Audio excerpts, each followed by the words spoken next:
Everett School Committee meeting for June 15th. Roll call, please. Ms. Cardello, Here. Ms. Lambert, Here. Mr. LaMonica, Ms. Murray, Here. Mr. Panarisi, Here.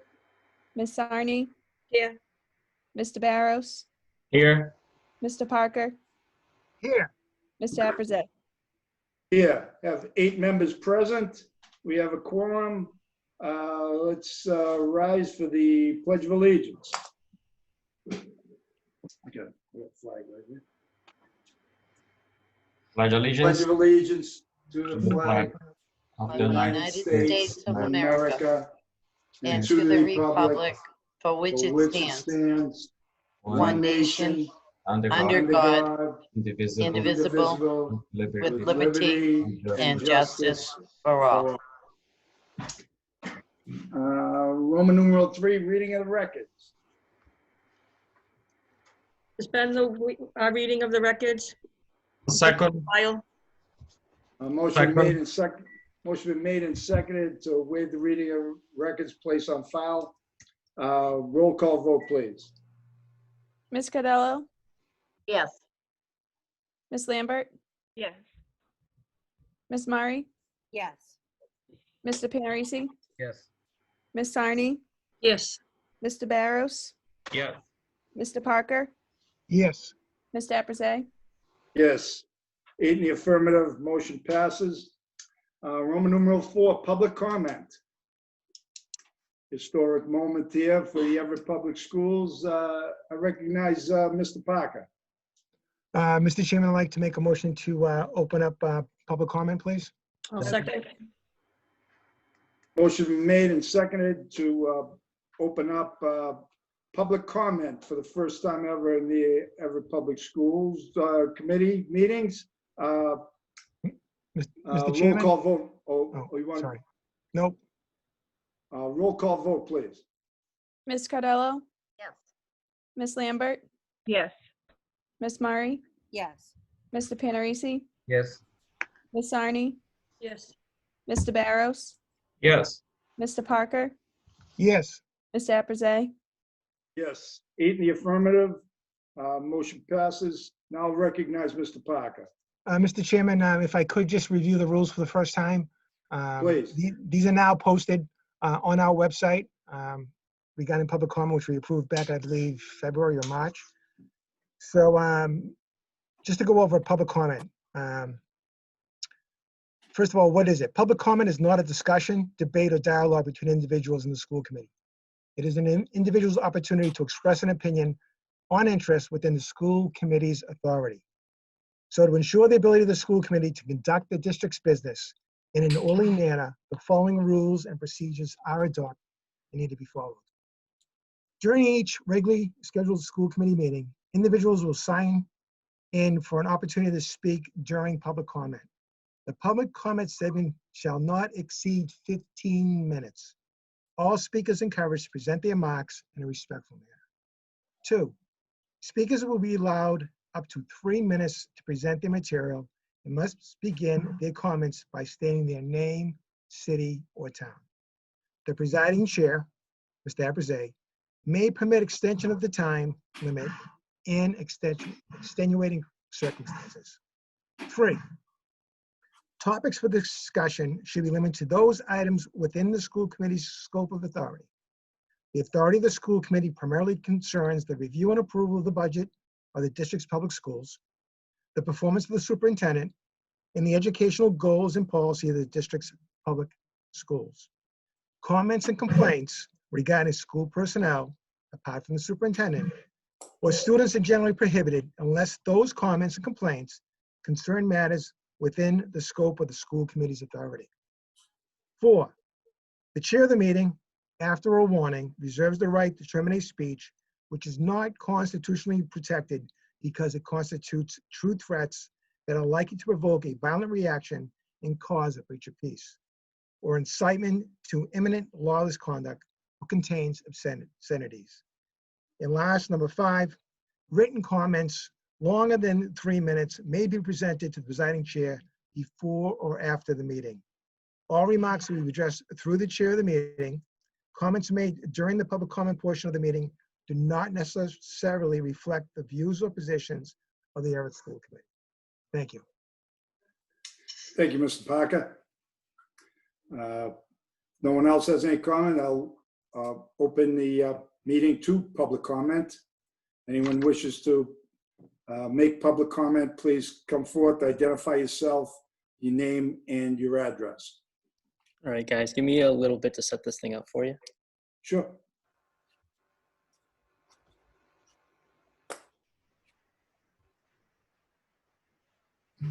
When you get a chance, can you grab me a water when you get a chance? Thank you, sir. I think there's one up top that I drink. Yeah.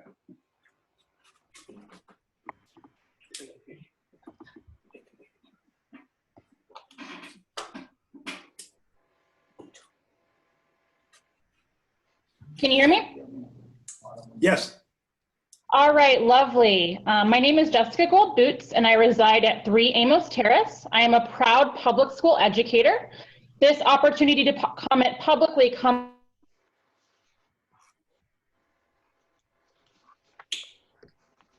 I lost you, Jessica.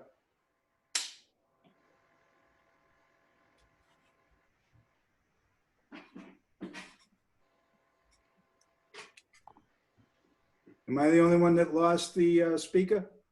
She cut out. Give us a little Get bit. out. She's still projecting on Facebook Live though. Play. Well, unfortunately, the school committee can't hear her, so. At least I think she can. I can hear her in another room of my house. Did I lose you guys? Is that, Jessica, is that you? That is me. Okay, Jessica, we heard you were proud, and that was about it. So if you want to go back, I'm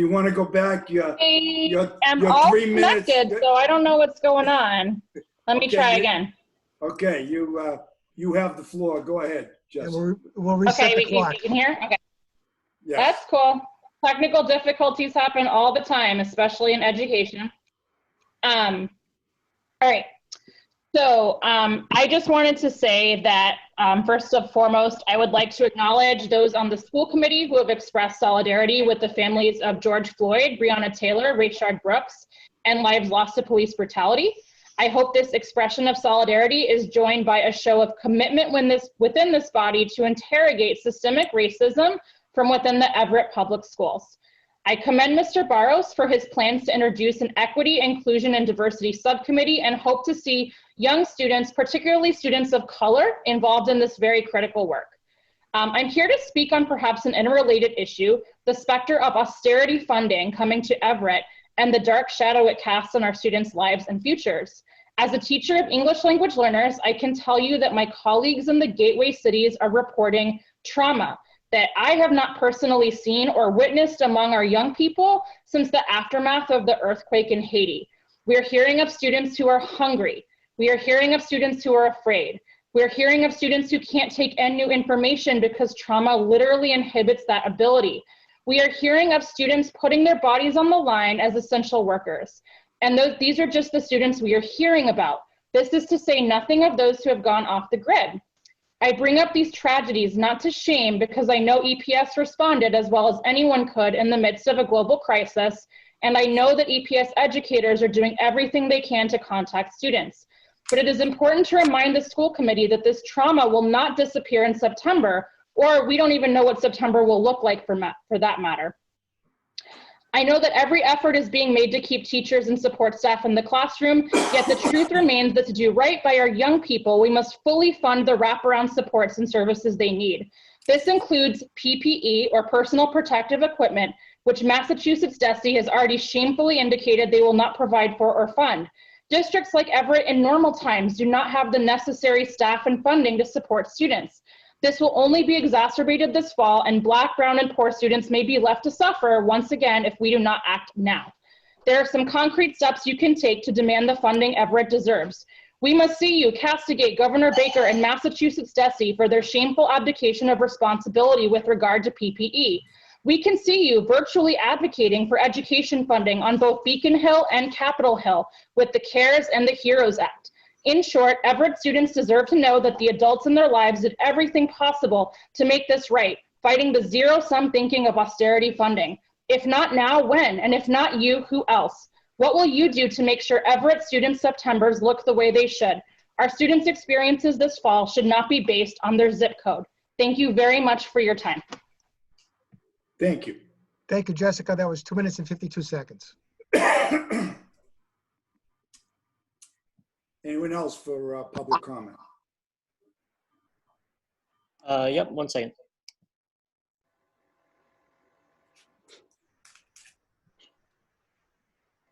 Yes. Can you hear me? Yes. Okay, great. I first want to say thank you for allowing me to speak today. My name is Gurley Adrian. I'm one of the city councilors here in Everett.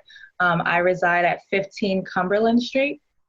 And so I just had a few questions for our school committee members. I think these are very important questions that I have been thinking about, and I just want to make sure that if I ever get the answers, that they are fully addressed, and to know that from the bottom of my heart, I care about our students. I care about the parents. I care about making sure that education is the same for everyone. I've had some interesting calls where people are saying that in the city of Everett, we should have, you know, a different type of education versus schools in like Newton or Wellesley or Middleton. And I don't think that's fair, especially with the school that has mostly kids of color. I just want to make sure that across all boards, education is given the same. Over-the-counter and prescription alternatives. Nothing has worked. Sorry. CNN. And so I just want to bring these questions up, and hopefully again that they would get answered, because at the end of the day, I truly care about our students, and I want to make sure that they're getting the best. So I have about 6 questions, and I don't know if anybody wants me to email these, but the first question is, you know, I heard there's going to be layoffs. So I want to ensure and understand, why is Everett cutting positions? And how was this determined? And where is the budget? The second question is, how do you determine how much money was going to be cut? Was the school committee consulted when the cuts were going to be happen? And when? When did this happen? What was the method that you guys used to determine who and what positions were going to be affected by the budget cuts? And last, I heard that the curriculum department, the person who was running it was let go. I was just wondering if there was already a person in mind to run this. And most importantly, the academies. I love the academies at the high school, and I just want to make sure that what's going to happen to the academies if the loss of funding from the 1-8 Foundation is gone. As well, how will the high school be restructured for the fall, and making sure that I'm hoping that the academies will still be there. Those are my questions. And again, I bring these up because of my concern as to what is going on with the schools. And I hope that collaboratively with City Council and the mayor, that we can work together to fix these issues, because I really want to put our children first. Thank you. Councilor Adrian, please That is all. email those questions. You can email those questions to me. I'll make sure all the members of the school committee and the superintendent gets them. And rest assured that our new superintendent and this school committee's middle name is collaboration. Thank you for your comments.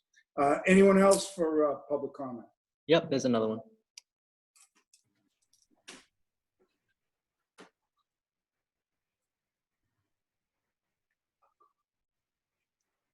Yes, I can hear you. Sorry, I'm going Yes. back and forth between the live stream. Can you hear? Okay, great. Hi, everyone. My name is Alana Russell, and I live in Malden, but I'm a 5th grade teacher at the Cavarian School. and an active member of the Everett Education Coalition, as well as the Everett Community Aid Network, which has formed recently. I'm really excited to have the opportunity to practice engaging with my community at school committee meetings now, so thank you. First, I want to commend the current school committee for updating the rules of this body to show that they acknowledge the importance of public participation at these meetings. This may seem small to some, but I think that during a time when sweeping systemic changes are needed nationwide, it is more important than ever to be engaged with your local elected officials. I understand that the second half of this school year has been full of challenges, and as a district, we have all worked tirelessly to meet the needs of our students and overcome these challenges. As an educator, I appreciate all that the district has done during the past few months as we learn to navigate the coronavirus pandemic and provide remote learning opportunities for our students. However, now we are collectively moving through a huge moment of heightened racial awareness in America. While our nation processes the deaths of Black Americans, it is crucial that we evaluate the inherently biased systems and structures in which we operate on a daily basis and consider how these structures affect our students. As a white female educator, I easily blend into the sea of other white female educators that our district employs. In a community like Everett, where so many of our students are people of color, it is concerning that our staff is primarily white. Research has shown that students need positive interactions with educators that look like them for their social and emotional well-being, which we all know directly correlates to their academic growth. I know that on your agenda tonight for both the superintendent and the school committee have included items intended to address race, equity, and inclusion. This is a great start. I implore you to find a way to make this work continuous, to provide safe spaces for our administration, staff, and educators to process our own invisible biases and privileges. Intentional spaces where we can be vulnerable and honest with ourselves and one another about where we can all do better. This is not a one-off professional development to check the diversity box. This is deep-rooted work that will take years of discovery, and it's going to be hard and uncomfortable, but we need to do it anyways. I am asking this committee to ensure that we provide a safe and equitable learning environment for every student in the Everett Public Schools. It is your responsibility of part of that commitment to help our students and staff build their capacity to understand and confront racism, as well as contribute to a society where peace and justice prevail. I hope that as the district moves forward with this racial justice work, there will be frequent opportunities for community engagement and check-ins. I ask that you include all stakeholders in decisions that are made around this racial justice work. In closing, I just wanted to give credit where credit is due because part of my message here has been adapted from a template shared by Rachel E. Cargill, who is an activist and writer who provides academic resources and discourse around racial justice work in the United States. I would urge the school committee to identify leaders like Rachel within our own community, as well as actively search out highly trained Black, Indigenous people of color to provide our staff with ongoing professional development focused on addressing the systemic anti-racist work that needs to be done to truly give our students a fair and equitable education. I ask that you, as individuals, take the time to evaluate your own implicit biases and privileges, and then ensure that your own actions are consistently anti-racist as a standard that we can each hope to adhere to in our community. Thank you all for your commitment to education, to all students and staff of the Everett Public Schools, and to working together to dismantle the inherently racist systems of our society. Thank you. Thank you, Alana. As the moderator, I let that go more than 3 minutes. Anyone else for public comment? Yep, there's a couple more.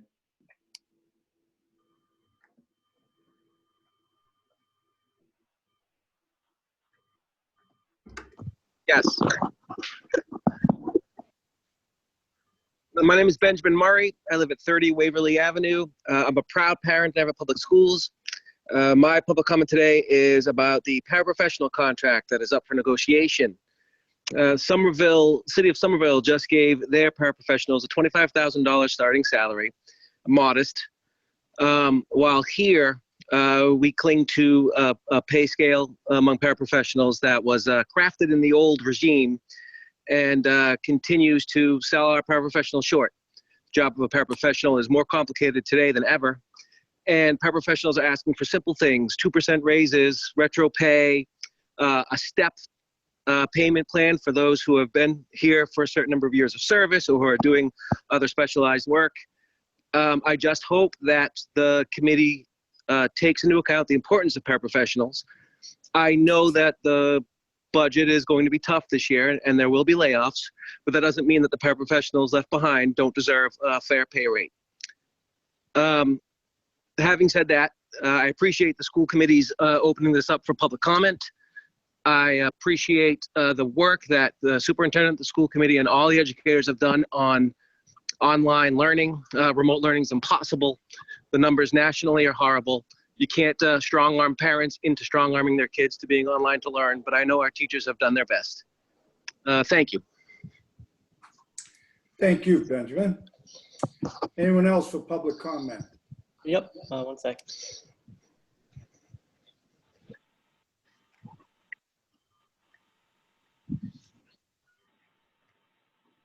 Hi, we were just waiting to hear from the superintendent. What does that mean? Oh, well, thanks for having me here. Okay, who, and could you introduce yourself?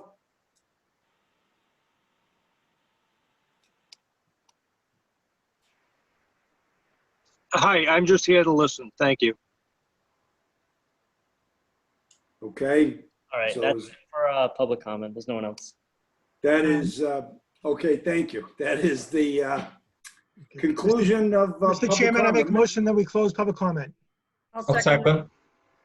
Motion made and seconded to close the public comment section of our meeting tonight. Roll call vote, please. Ms. Cardello, Yes. Ms. Lambert, Yes. Ms. Murray, Yes. Mr. Panarisi, Yes. Ms. Sarni, Yes. Mr. Barros, Yes. Mr. Parker, Yes. Mr. Epperson. Yes, 8 in the affirmative, motion passes. Roman numeral 5, report of Superintendent Tahiliani. Thank you, everyone. So I would like to note that there are no items under new business this evening.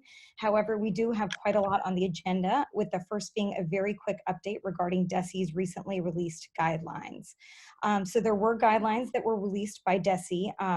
We have actually heard from DESE more recently, as of this past Friday, as these being preliminary guidelines, mostly to be followed this summer.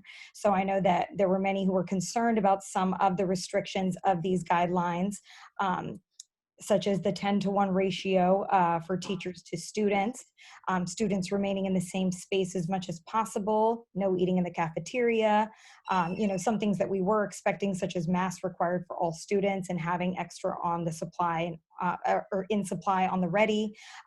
So there were many different regulations. However, these are all for the summer learning, and they will be modified or readdressed for the fall. So we still have yet to see what we will be looking at in the fall. We are going to begin summer with remote learning and then reassess as we progress throughout the summer. As we all know, this is a rapidly changing situation. So we want to make sure that we are addressing it accordingly. We will be having a reopening committee that consists of various stakeholders to begin next week. This will include central office staff, school leaders, community members, itinerant service providers, city nurses, facilities management, et cetera, so that we can meet to determine what our reopening procedures will be for this summer and this fall. So I think we do have some indication based on these preliminary guidelines. We don't have them all, but I think we do have enough information to start planning, to start ordering the PPE equipment. So we will be moving forward with that and that meeting starting next week. So I wanted to stop in case there were any questions. I know this is just preliminary information, but I did want to give you an idea about our initial thoughts for the fall. Questions? No questions? Okay. Okay, so item number 2 is an update on registration. So the online pre-registration has already been open for all grades. Our family resource specialists will be reaching out to all the families who registered to begin making appointments that will begin on July 6th for families to bring in their documentation and to complete the registration process. We are still determining whether we will be having these appointments at City Hall in the Parent Information Center where they are normally held or one of our school buildings. This is dependent on whether or not City Hall becomes open to the public, but then also dependent on what it is open to the public for. Again, we want to make sure that we are social distancing. So if it seems that it would be best to house this in one of our schools, we will be doing so. We encourage families to pre-register online so that we can make sure everybody is ready to go starting September 1. Normally, we do experience, and all districts experience, a peak enrollment in August that is accompanied by long lines at the Parent Information Center. Unfortunately, because of the social distancing that will not be possible, that we need to keep intact, we are asking that families pre-register as soon as possible so that we can get their appointments and have them into the Parent Information Center sooner rather than later. So I'll stop in case there are any questions regarding registration. Mr. Chairman. Ms. Lambert was first, I believe, Mr. Barrows. Go ahead. Thank you. Through you to Ms. Tahiliani. Superintendent Tahiliani, just a question as far as, and maybe it's a combination of items 1 and 2, but ESY, extended school year, was registration already done for that and student families reached out to? So we are currently in the process of doing that because it was just as early as next week that we determined, along with our 5 district partnership, that it would be happening remotely. So while we actually have the curriculum completely planned and ready to go, we weren't sure if it was going to be in person or starting remotely. So we'll be starting remotely. I do want to emphasize that in case things were to change moving forward, because we will be meeting on an ongoing basis. But yes, they are reaching out to families already to start that, to start the conversations about ESY for registration, and also posting for our positions for ESY as well. Thank you. Mr. Barrows. Thank you, Mr. Chairman. Through you, Superintendent, you mentioned the registration would start, sorry, the date was July 8th? So July 6th, so July the Monday 6th. after the 4th, we're starting to call families already to make the appointments. That's just when the in-person appointments will begin. Pre-registration can happen online anytime. And once you are pre-registered, that's when the Parent Information Center will reach out directly to those families to set up an appointment for them to come starting July 6th so that they can bring in all of their documentation and finish their registration process. And those who do not have access to internet, they can call the main line, or how can we promote that? Because there are many parents who don't have access, so they cannot do it online. Right. So yes, they would call the parent information line. We do have our translators standing by so that they can support in the case that they do not speak English or would prefer to speak in their native language. And also we will, you know, as usual, have at the Parent Information Center, when our families come in, we will make sure that we will have staff there that can speak the home language. So right now they can call and make an appointment where we will see them starting July 6th. So not quite. So well, yes. So if they did not have internet, they could call, do their pre-registration, and then they will be contacted for, or perhaps at that very moment be given an appointment to come in. So right now what they're doing is they're calling those that have already pre-registered to make those appointments. Good. Thank you. Ms. Murray? Through you to the superintendent, I'm wondering if there is even a possibility of allowing those who are interested in registering completely remotely to be able to do that. I know that iPhones have scanners on them now, and I think that would be great. I think, so this is the first time we've ever done online pre-registration. I definitely think that is where we would like to be at some point. Again, is just an option. We would never make it so that that was the only option.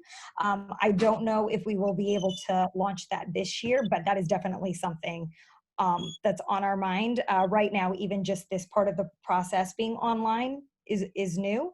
And so we are, you know, there have been a couple of things that we've modified over time. And so I do imagine that we'll be phasing this in, and so that will be the next phase maybe for next summer. Anyone else? Okay. All right. So item number 3 is in regards to the Everett Public Schools launching our race, equity, and bias work. And I do want to thank, you know, I've heard from a lot of different educators and students, and I want to thank Ms. Russell also for coming on and speaking on behalf of what I think is incredibly important work. I was hoping it might be okay for me to share my screen. Is that all right with everybody? Okay. Fine. All right. So, all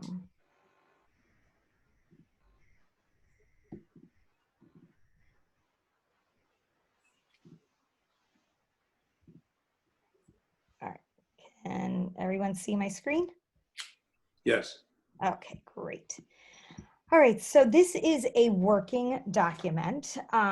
You know, with the recent events, we believe it is more important now than ever that we embark upon this initiative to address racial equity and bias work in our district.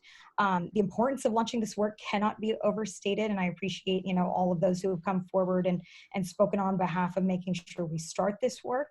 I feel our educators are ready for it, our stakeholders are asking for it, and our students are even ready to actively lead it.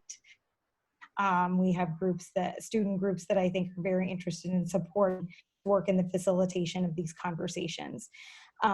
Although I would prefer this initiative to not begin while so much of our work is being done virtually, I also do not believe that this work can wait. So I would like to describe to you an overview of the work, our goals, our guiding principles, and then a 3-phased approach for how we are planning on implementing. So again, this is just a working document that we will be presenting. We will put this up on our website as well, but we are also going to be garnering stakeholder feedback too. This is just a first draft. So it provides an overview of our equity and diversity plan that includes preliminary goals. Scroll up on those preliminary goals to ensure that the work that we are engaging in is implemented under the lens of equity and inclusion. This, again, is a working document and could change as we adapt to the changing needs of our students and staff. So even after we sort of solidify this document right now, we do imagine that over the years it will also change. We have several goals that we are trying to achieve. The first is to close the opportunity and achievement gap. Although this is an opportunity for growth for most all urban districts, the work in eliminating the gap is critical to ensuring that all of our students, including our marginalized student populations, are performing at high and comparable levels of achievement. Goal 2 focuses on equitable access for all of our students in terms of participation in programs and activities. The third goal of equitable treatment strives to ensure that interactions between the school community are led by acceptance, value, respect, support, safety, and security, all of which cultivate what we believe to be an ideal, not only learning environment, but an ideal working environment as well.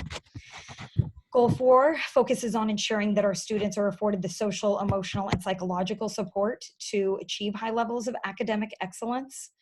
And Goal 5 addresses equitable funding for all student populations, while Goal 6 reinforces that all stakeholders, leaders, staff, students, families, administration, and the larger school community accept accountability and hold each other responsible for this work.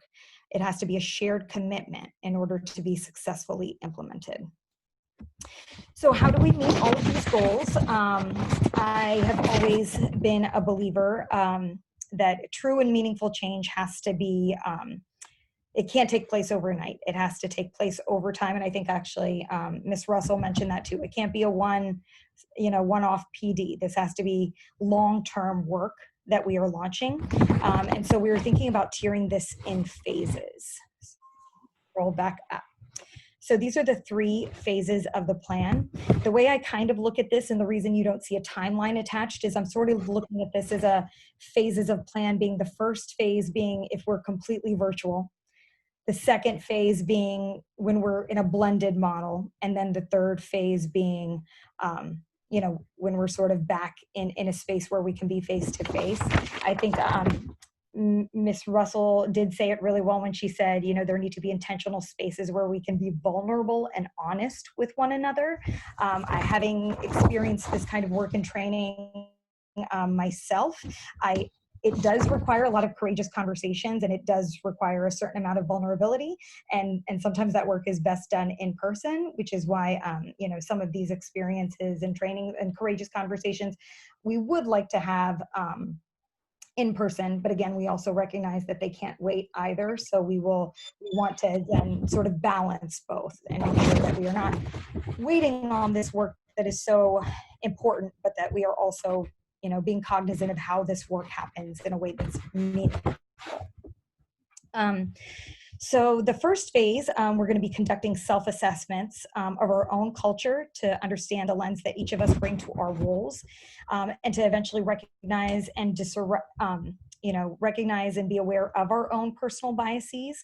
This is the initial stage where we're really just creating awareness by, again, holding those courageous conversations as much as we can. But what we're thinking about is the fact that central office is mostly back in session, that we can at least begin this work there. And we do believe that this work should begin, with our central office staff, with the people who are leading our district, that they should be an integral part of this work, and that they should be trained and part of this so that they can help lead the work. So this is the initial stage. The next phase is honing in on increasing the ability to build authentic relationships with our students, families, and communities to create that learning partnership that we really want. So part of this work requires a deep inquiry and investigation into our students' backgrounds and our own backgrounds. I think this work acknowledges that there are differing degrees of comfort with the intention of building trust and a need to facilitate that deep learning in the classroom. So this phase would be implemented when students return to school and when we are engaging, again, at least in some level of a blended model.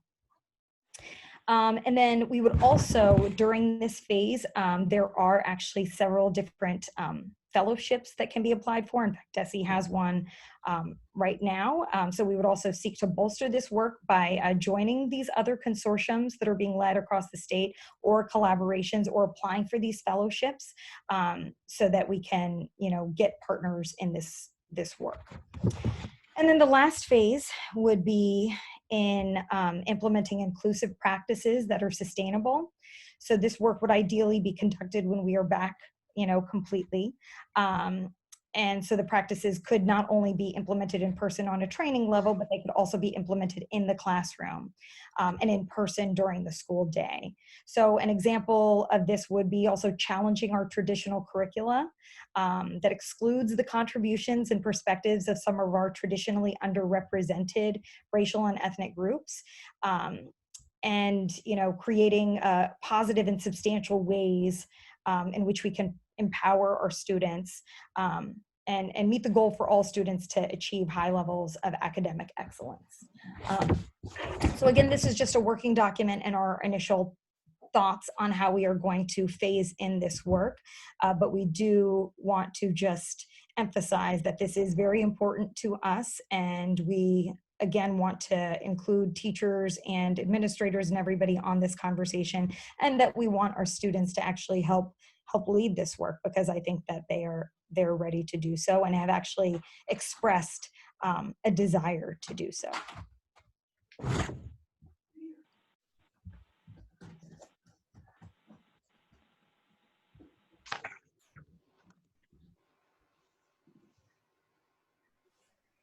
Questions?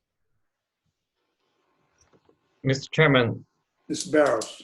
I actually don't have a question. I just have a comment that I'm looking forward for that. And I think that's very innovative. I'm not sure if we, at least on my time, the school committee, I don't remember seeing a plan like that regarding race and equity. You know, coincidentally, we'll be talking about later on the agenda of something related to that. So I just want to commend the superintendent for bringing something innovative to the district, which reflects who we are as a district. So I'm looking forward for that, those phases and implementation and everyone's participation. You know, my full-time job, I do community engagement, and that's how it should be about in order to implement that plan. So thanks for the innovation. I'm looking forward to contribute to as much as I can. Well said. Thank you, Mr. Barrows. Ms. Murray. I'd like to commend you, Superintendent, through the chair, on thinking about the possibility that we could be possibly totally remote to blended to back in the classroom next fall, and considering how to start that work from all three angles. And I'm also, just as a question, wondering how much time you see us as a school system in each phase, and whether you think we'll be moving back and forth between phases over time. I feel like you're asking me what's going to happen with coronavirus and if we're going to be in school, out of school. I think that, yes, you're absolutely right. Part of the reason we didn't include a timeline is because we do believe we could move in and out of these phases, just because we aren't sure what the model of schooling is going to look like next year. And so we just want to be open and ready for any possibility. But I do think also that there is, again, to Ms. Russell's point, not only do I think it can just be, one PD in time, but I also think that these phases do need to be revisited. It's never too late in the process to have a self-assessment, to reassess the culture. So I think that actually it does make sense for us to be even intentionally moving from one phase to another. Whether or not we'll be able to determine the timing of that self-assessment or the moving from one phase to another, I'm unsure. But I do think that it absolutely is going to be how it's going to look. Ms. Lambert. Thank you, and Madam Superintendent. I agree this is incredibly important work, and I echo my colleagues' comments, and also would urge you to look at differently abled disability within the scope of that work. I think especially with our inclusion model, it's really important for us to understand the different levels that bias and equity can take. So I just wanted to add that point. Thank you. Ms. Cardello. Thank you. I know I'm going to sound like a bragging grandmother right now, but I want to share with you and all that are listening. Through my grandson's online training, his teacher has put us on with this reading app called EPIC, E-P-I-C, EPIC Reading for students. EPIC is one of the better programs that I have ever seen. In this, I have relearned a lot about history. There are so many books for children to read. They talk about racism, equity, prejudice, segregation, integration, things that we all know about, but we don't talk about because they're history. These are things that our children are learning. The way to beat ignorance is through education. These books are good for anyone. Now, I know most of these programs that Sammy has, all the 5 different programs that they use in kindergarten that he's, capable of using, they are set up so that they're in different languages. This is something, and it doesn't have to be Epic. It's just, I know that these books are there. They're on Epic. If we can continue to find things that are age appropriate and teach our children in a manner that they can understand and deal with. Some of these books, after you've read them for a while, from the heart of a 5-year-old, can make you cry. That's how serious he is taking this. So I feel as though through education, and I've always said this, through education, we can move our society now forward, but we need to start with the younger children so they don't grow up with it.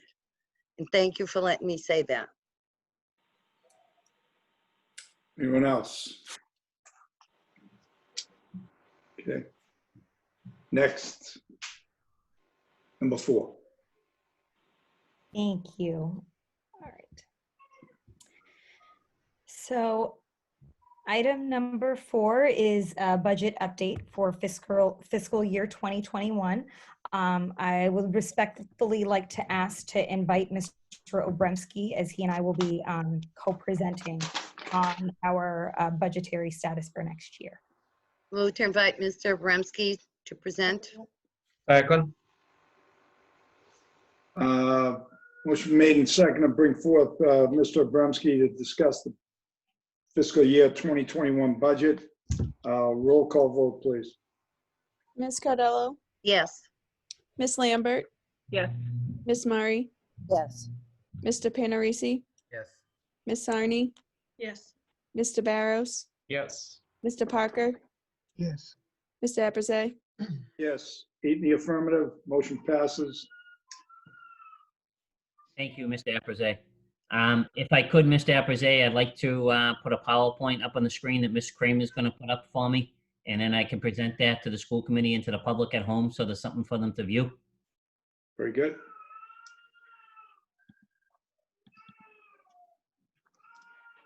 Thank you. If we could go to page 2. This budget that I'm going to review right now is a proposal based on the original budget proposed by the governor back in January, before we had the pandemic or the COVID-19 situation. The original budget would have been $90,805,812, with $4.5 million for special ed transportation, for a total budget of $95,305,812. That, and just so you know, the $90,805,000 is approximately $7.5 million over last year. The next slide, please.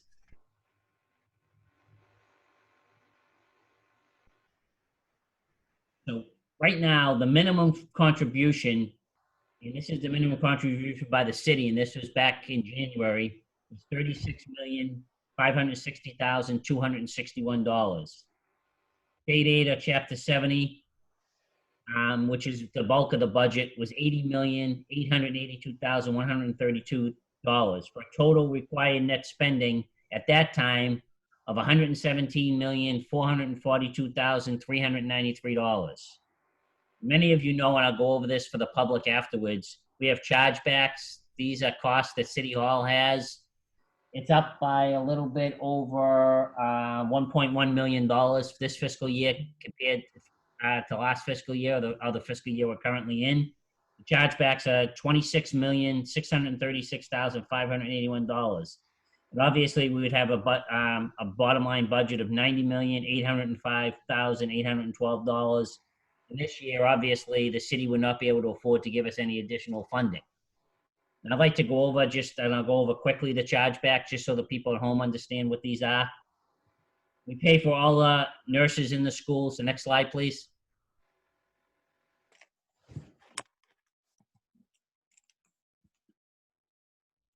I'll wait to get it up on the screen. We pay for all the nurses at the Board of Health, which is approximately $1.1 million.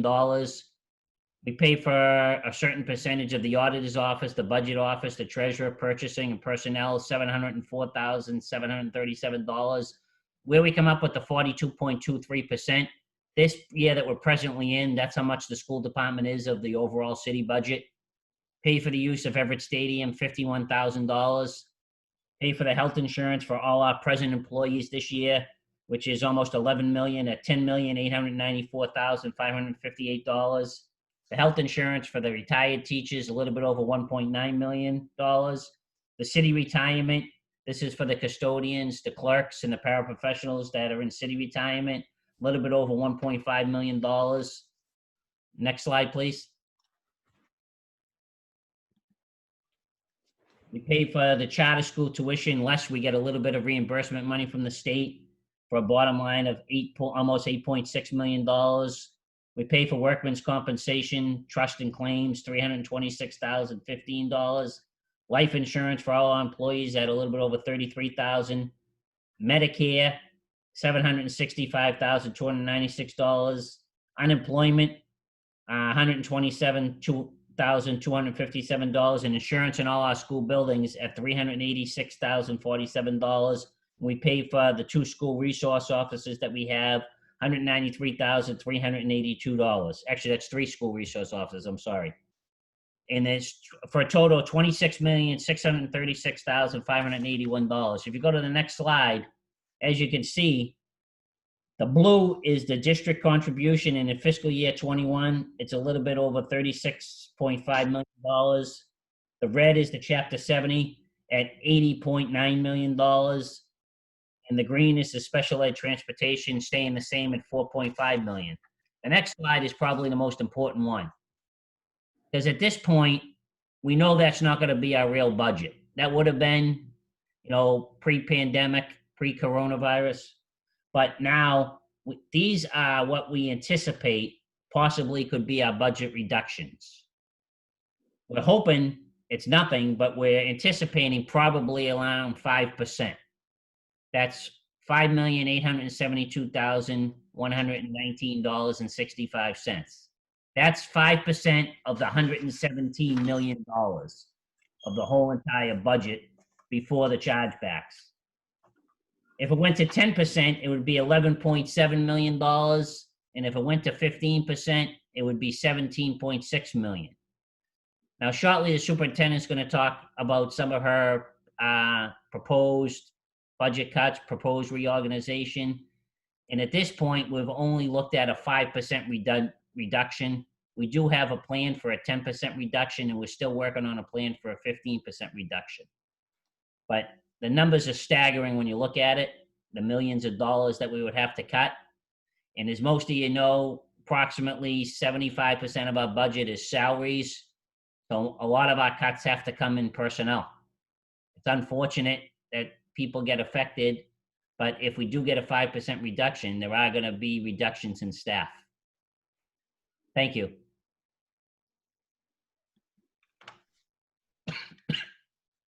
So thank you, Mr. Obremski. So I do just want to also explain that, and I think Senator DiDomenico mentioned this last week as well. Oh, can everybody hear me? Oh, Can I ask a question of Mr. Obremski before we move on? Ms. Murray, Sorry. go ahead. Thank you. To Mr. Obremski through the chair, I actually have 2 questions. You said it's obvious that the city cannot contribute more than the minimum amount. Can you say why this is obvious, other than the fact that we're in the middle of COVID? I mean, it seems that other school systems are looking to redistribute resources and try to figure out how they can contribute more to their school systems because they know the state cuts are coming, first question. And second question, well, let me let you answer the first one.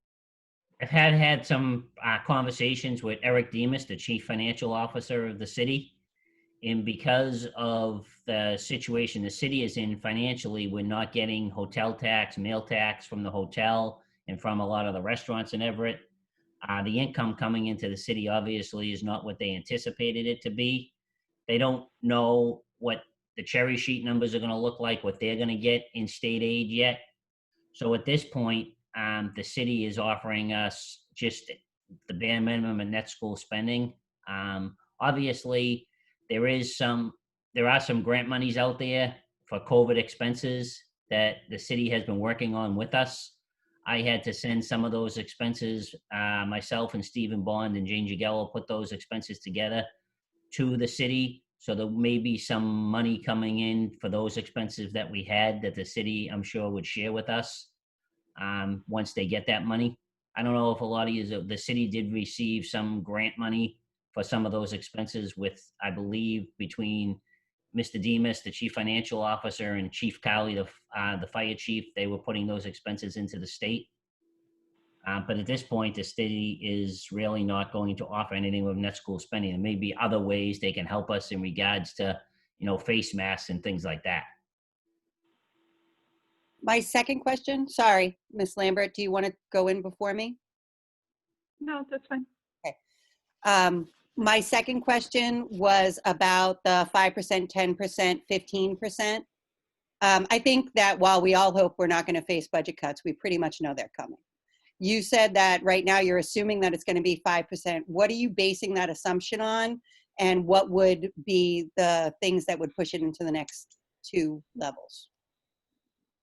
Based on my preliminary conversation with some of the state officials, nobody knows for sure at this point. We don't even know when we're going to have a firm budget for next year. But I would say it's going to be somewhere between 5 and 10%. Right now, our plan is for 5%. If it went higher than 5%, we would have to propose some more budget cuts to the school committee. Ms. Lambert. Thank you. And Mr. Obremski, to you through the chair, have we looked into or applied to the Elementary and Secondary School Emergency Relief Fund? We did get a grant application that we're in the process of filling out. There is some money that's out there that's tied to your Title I grant that we will be receiving. A lot of that grant that we will be filling out will be for some PPE equipment and for some technology equipment, because obviously, I wouldn't say it's 100% sure, but in some way, shape, or form, we're going to probably be a little bit remote like we were this year, next year. So we are planning to purchase some more technology equipment so that students at home are able to learn in a better environment and with better technology, and the teachers will have better technology. So we did have a little bit over 1.5 million, Ms. Lambert.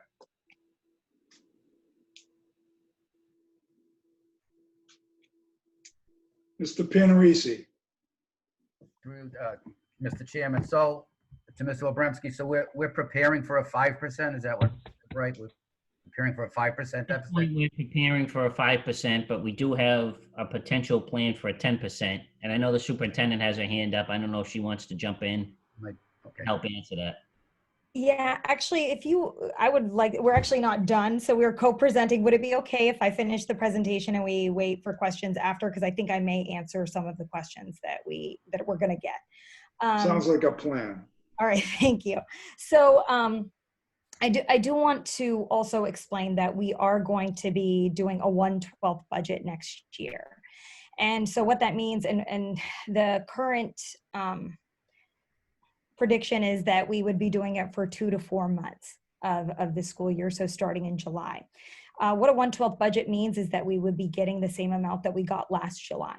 So technically that's actually being level funded. So when we were looking at the budget just now and what we were going to get as far as increases, I do want to say that I want to emphasize that if it were that simple, then we could just, not have the budget increase, like we could, but we obviously with maintenance of efforts, raises, things like that, our overhead costs go up.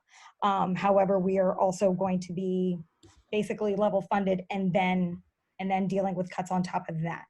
So we have been told to start with a 5%, which is what I'm going to present today. However, we are going to, over the coming weeks, be presenting a 10% and a 15%. Those are what I'm calling both scenario B and C, and those will be options that we're presenting that we are going to be asking for community feedback on, because they would be pretty significant cuts to core services. What we've been able to do for now is to mitigate some of those cuts into our core services by, you know, making cuts in supply lines, et cetera. And then I'm going to explain some of the other reductions we've made as well. However, the 10% and the 15% that we'll be presenting over the next few weeks could be changes in programming, could be, you know, removing of certain programs that we have for our students, and that would obviously be a larger conversation that we want to have with the entire community.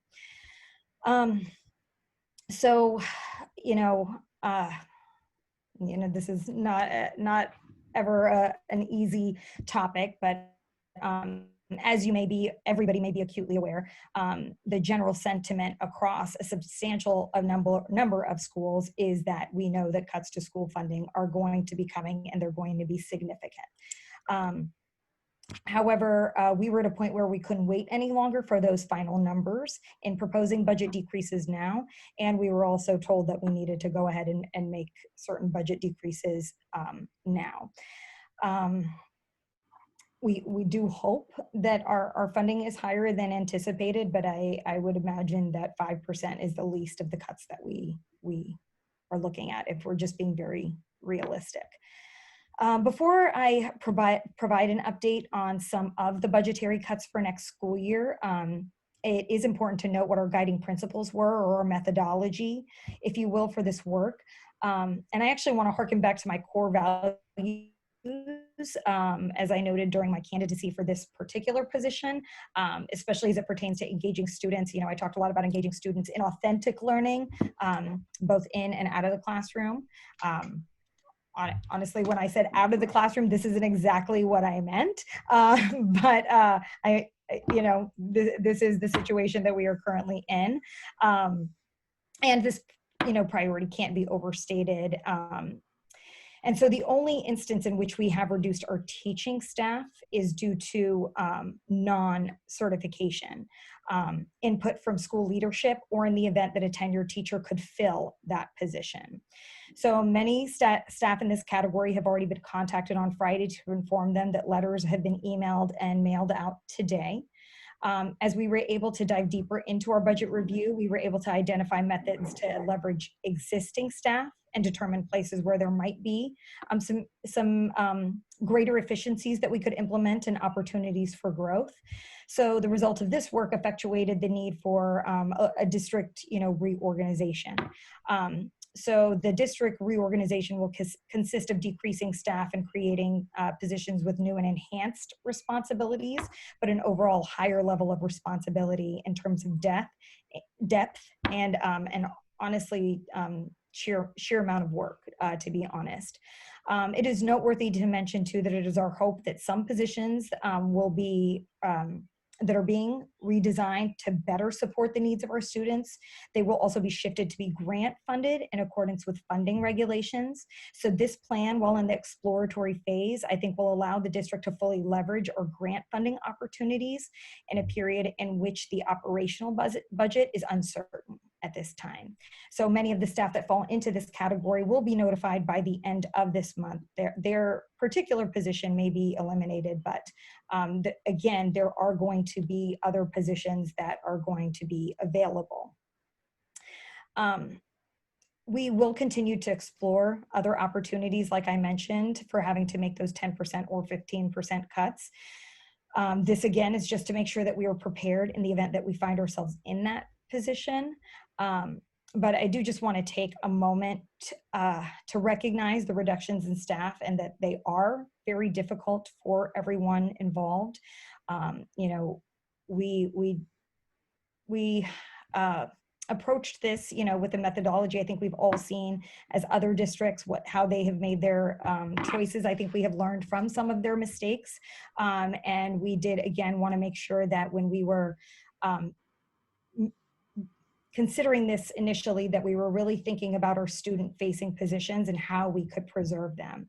I know that in the past, maybe our non-PTS teachers, there was a clean, there was a sweep or a mass layoff of our first year non-PTS teachers. This is actually a year that we are not doing that. We are actually, as much as possible, keeping those teachers because we know we're going to need them. In fact, we know that we may very well need more teachers based on some of the regulations for summer that are coming out, if those are any indication that teaching staff is not an area where we can cut corners. We are really going to need everybody supporting our students and making sure that we have small groups available, both for the purpose of social distancing or in the case that we are in remote learning, that small groups are going to be important. But this is difficult for everyone involved, most notably the educators who have received layoff notices. Words can't comfort those who are affected by the staff changes during these unprecedented times. And I would like to stress to the community that our staff changes have been made as strategically as possible. Again, unlike historic practice of the district, I know this is a very different shift and a shift in mindset for how this has been done in the past. But again, our decisions are with our students at the center. And again, with the impact least made to our teachers who provide direct instruction to our students. And I also want to stress that these decisions were not about people. They were about the positions. And I understand that for those people who held those positions, this is a very little comfort. But I think it still warrants being stated because like every other district, city, organization, and company in the country right now, we are losing some amazing employees. And I do want to make sure that everyone knows that we all know that. And I think that every district is making that sacrifice, and that this is difficult for all of us. And we are hoping that we will be able to reemploy at least some of them in a different capacity, or that if all were to go well and the budget cuts were not what we anticipated that they would be, that we could then recall staff moving forward. So this is going to be an ongoing conversation as far as what scenario B and scenario C will look like, and then the presentation of the overall budget when we do have those final numbers. Questions? Mr. Panarese. Like we all know that the layoffs are coming, and it's not easy. Many of us have probably been on that side where we got laid off, and we've had years, and there's no really good answer. So with that, I know some teachers have years in, some can bump, some under the 3-year are not tenured. It's not easy, and like I said, with the COVID pandemic, it's not just us, it's across the whole country that's being affected. And the sad part is there's not a lot of jobs out there. That's what the scary part is. And that's just not with schools, it's with businesses and everything, and that's the tough part. So all I'm asking is that when whoever gets laid off, hopefully we do it fairly through their bargaining units and agreements. So, they're confident that it was done the right way and that they were given every option, and a reason why they were gone. Just to give them a little comfort. I know it's like you say, it's not very easy and it's not comforting sometimes, but it is what it is. And I just want to make sure it's just done correctly. That's all through their agreement. So we don't have anyone coming before us later down the road. Thank you. Mr. Parker. I've got a number of questions for Mr. Abramsky, please. So, Mr. Abramsky, just to review the numbers that you gave us. So, everything was initially based off the governor's budget, of which we had a operating budget of $90.8 million. Can you tell me what the city's contribution was based off the governor's budget? Next. Is it 36 million? Yeah, hold on. $36,560,261. Okay, so $36.5 million. All right. So last year, the city contributed $37.1 million. When you look at the net minimum contribution, I'm looking at your presentation from a year ago of 30.6 plus $6.5 million in additional foundation money. So that there, I mean, that really hasn't, let's call it flat. So 90.8 operating budget, you're looking at a 5% decrease, correct? Approximately at this point, Mr. Parker. Okay, so therefore our operating budget for next year, if we were to run rate it over the course of 12 months, not opposed to, two or four, would be $86.2 million, which would be $900,000 over and above our $85 million operating cost from last year. Right now, if we operate last year's budget, you got to remember, Mr. Parker, you may have forgotten this, but in November last year, we also gave $2 million back to the city. $3 million. No, I get it as $2 million. Yeah, I'm sorry. As reported in the news is 3. Okay, $2 million. $2 million back to the city. So our bottom line budget for last year, after we gave back the $2 million, not counting special ed transportation, was $83,351,821 after we gave back the $2 million. No, but I'm looking at fiscal year 2020 numbers. Uh-huh. Right? Fiscal year 20, that's what I'm looking at. Right. So the $2 million we gave back was fiscal year 19. No, this year that we're in. We gave it in November. You're right. We reduced the budget. We got a grant. I'm through the chair to Mr. Parker. I'm sorry, through the chair to Mr. Parker. I don't want to cross the bit. I'm sorry. Through the chair to Mr. Parker. What happened is in November, when the state finally settled the budget on either July 31st or August 1st, we also got a special grant from the state on a little bit over $1,250,000. No, I remember now. And then we were originally, when we set the budget up last year, I don't know if you remember, we were going to use a little bit over $800,000 from revolving funds. So Yeah, that's why, now that you said it, I remember. But fiscal year 19, we returned money, and then in fiscal year 20, we reduced the budget based off the grant. just so you know, at this point, the only money we've used from revolving funds at all this year so far to this point in time was the money that we used from the cafeteria to help make up the holiday pay. Right. So it's all come out of CAF, nothing out of any other revolvings. What's our year end look like as far as Medicaid reimbursements? What do we take back? We're looking at this year taking in a little bit under about $1.1 to $1.2 million in Medicaid, which at this point is just going to the general fund. Right, and that's probably less than in past years, right? Yeah. By about $500,000. About 1.5 million to 1.4 million the last few years, and then before that we were even higher. Okay. Has there been any conversations regarding fiscal year 21 on Medicaid reimbursement? I did have a preliminary conversation with Mr. Demas about 2 months ago, maybe on that, maybe 2.5 months ago. Yeah. To be honest with you, I haven't followed up on it since then, Mr. Parker, but I will. And he had given no indication at that point whether we would be receiving it or not receiving it. Okay. But I can bring it up to him. All right, and just if I can make a comment regarding the situation that we're in. Mrs. Lim and I attended a MSAC online webinar on it was titled "What We Know, What We Don't Know," and I'm sure she'll agree with me. Basically, it was a lot of what they don't know. It was kind of discouraging in the sense that Jay Sullivan from DESE, who I think Mr. Brimsky knows well, said two things. If I can find my notes. Plan, manage for flexibility. And lastly, he said, stay tuned and see what happens. So here we are, June 15th. We're being told to stay tuned. It's difficult. Thank you. Thank you, Mr. Parker. Anyone else? Mr. Chairman. Mr. Barros. Thank you, Mr. Chairman. Superintendent Tahiliani, thank you for the explanation along with Ms. Obransky. When you started your job, a week later, you had to close the schools because of a pandemic. And now you have to start a new school year with the continuation of this pandemic in a budget crisis. So it's not easy.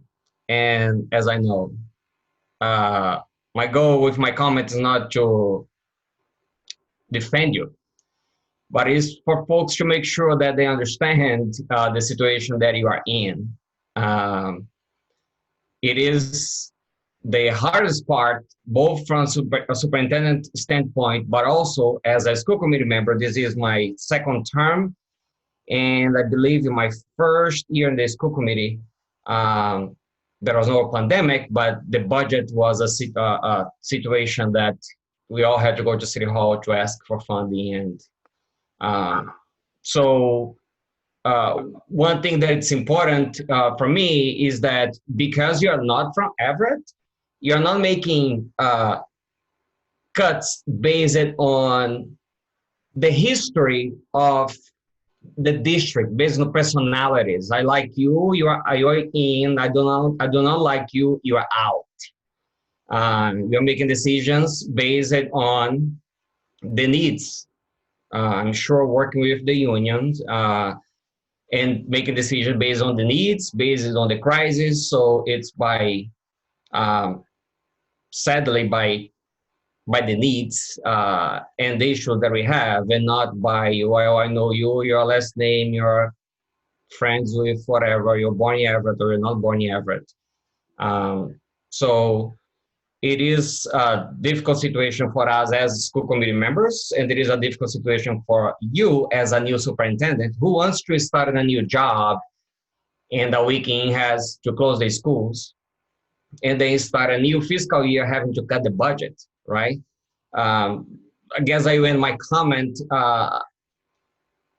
asking those who are watching, especially our legislators, to think about that. I don't know, the state, if there is a rainy day fund, our congressional delegation. I know that the federal government can print money, but we need help. Like, the district needs help. Our students need help. Our employees need help. So those who are watching us, I wish we as school committee members could just generate money and bring it in. Sadly, we can't. We can advocate, and we will continue to do it, even louder now. But at least those who are watching us, policymakers, our delegation at the State House and the federal level, to help us, because the last thing we want is to do the cuts that we have to do right now, laying off people. With this Student Opportunity Act, we should be hiring and not reducing our staff. So I just end with my comment with that call for help for our state delegation, for our federal delegation.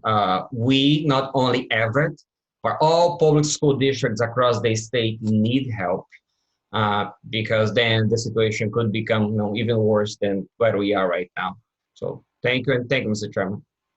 Thanks, Mr. Barros. Ms. Lambert. Thank you.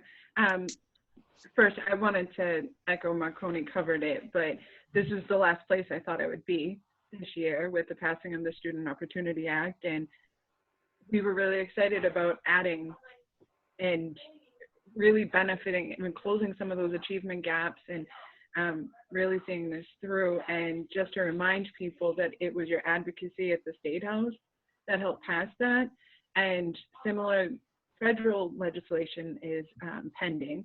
So please, if this bothers you, and I know it bothers many, it bothers me, to be in this position, please do contact your state legislation, the governor's office, the federal legislators, and encourage them to look at the CARES and HEROES funding. I was going to echo as well. Frank mentioned it. I was hoping for some hope on that training, because it was a lot of what we don't know. But just so I'll probably have deeper questions as we look into the budget, because some of the PPE was said we could be reimbursed for. But what does that timeline look like, whether it's NEMA or FEMA? And, are we planning on that for flexibility at the end of the year? So what does that look like? I know we're on a 1/12 budget, so we don't have all of that, but just pieces to keep in mind and questions. I have a running list. Thank you. Mr. Parker. Mr. Chairman, the economic impact of the COVID virus is going to be the worst thing to happen to public education since Prop 2.5. we are looking at potentially wiping out a generation of future leaders in public education and public service. And we need to be prepared, as Mr. Sullivan said, and be flexible. With that, on this matter, I'd make a motion and I'd ask for a second to refer to the committee, the Budget Committee of the whole, for further conversation. I second. Motion been made and seconded to refer this matter to the Budget Committee of the whole for further conversation on this, which will go on for quite a while. Roll call vote, please. Ms. Cardello, Yes. Ms. Lambert, Yes. Ms. Murray, Yes. Mr. Panarisi,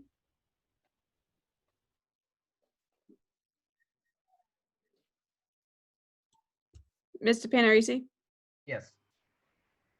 Can you hear Ms. me? Sarni?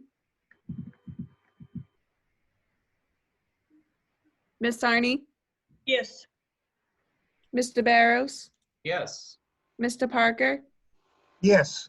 Mr. Appersay, Yes. 8 in the affirmative. Motion passes. Back to Superintendent number 5. Thank you. So number 5 is a review of the final Student Opportunity Act plan and request for submission. So actually in the time at 6:20 p.m., we actually received an email that the SOA plan deadline has been extended. And so it was supposed to be for this Friday, which is why we wanted to present this plan. However, now it is August 18th, so I did just want to make sure that you all were aware. I still would like to present our current thinking on it, because again, this will be, a part of the ongoing conversation about our budget. To the previous points that have been made, when I entered into this position on March 1st, it was my full intention to carry out the budget plan that had already been laid out. It was time to present the budget, time to have public hearings. A great deal of time and effort had also been put into garnering feedback from all stakeholders regarding the Student Opportunity Act, which was a very hopeful and promising plan to support our students. And so I was able to actually attend many of those presentations, and that was the plan that we were going to move forward with. And then everything changed. So as you know, the Student Opportunity Act was created by the legislator to help districts close the opportunity gap for our students. And we worked with our central and administrators and building leaders to create that comprehensive plan. But this plan, as our budget now changes and as our instructional model now changes, we are reassessing our Student Opportunity Act plan as well. We are aware that we are most likely not going to receive the Student Opportunity Act funds next year. However, it is written into law. So we do want to make sure that we are taking this plan very seriously and planning for the future, because we do anticipate that we will get these funds. Hopefully not next year, but hopefully the year after, even if it is in a modified fashion. So since it is our belief that some form of remote learning will be and actually should be incorporated into all of our future instruction, we have been considering that there was a portion of the allotment of our Student Opportunity Act that was going to be dedicated to technology. However, we are considering expanding that portion in order to ensure that all of our students will have access to remote learning opportunities, that we can continue our progress towards and commitment to a 1-to-1 Chromebook ratio for our students, while also including classroom sets of Chromebooks for MCAS access testing, so computer labs where those are readily available rather than having students use their Chromebooks for testing. We also propose to outfit each teacher with a laptop computer as well. So this is something that has not been done in Everett and is definitely sorely needed as we think about implementing remote learning and also implementing learning in the classroom. I know that a lot of teachers from the few days that I was in the classroom use their own laptops, but a laptop is very crucial when you are teaching in a classroom now. You know, I was by the end of my days in the classroom, everything was done off my laptop, every PowerPoint presentation, you know, projecting things on the whiteboard, and then students could come and write on the whiteboard. Like, it was all done through, you know, and having a smart board, having things that were interactive.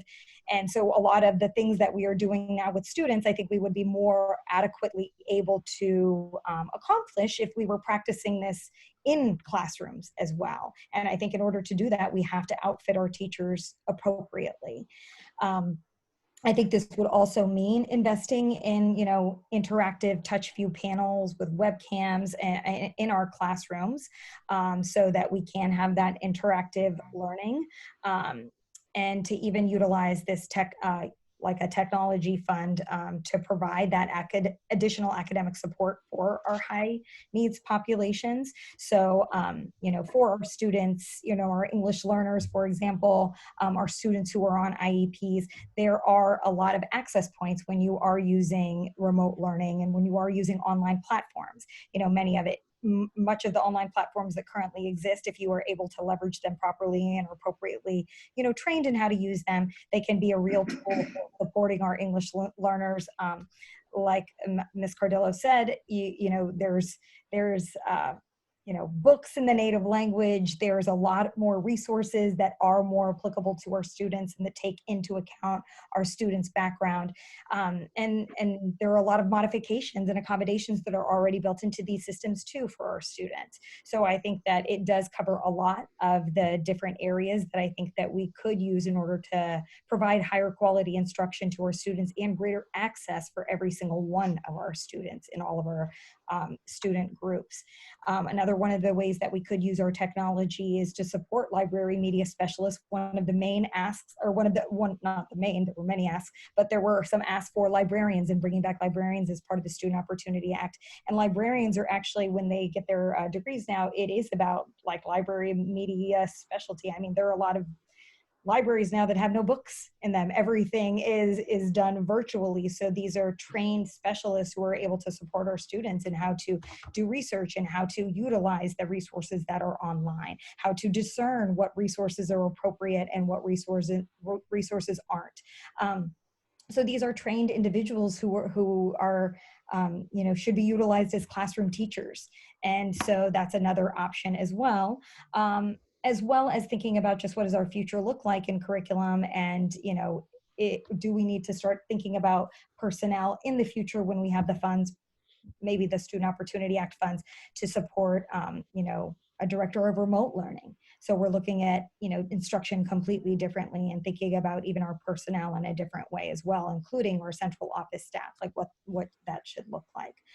So I do have the Student Opportunity Act form that I could display, but I do now am conscious of the fact that we do have some extra time, and I would like to, as part of our budget presentations where we will be garnering feedback on scenario B and C that are potential extra cuts, if that might also be an opportunity for us to garner feedback on the Student Opportunity Act and a potential modification to what we are applying for.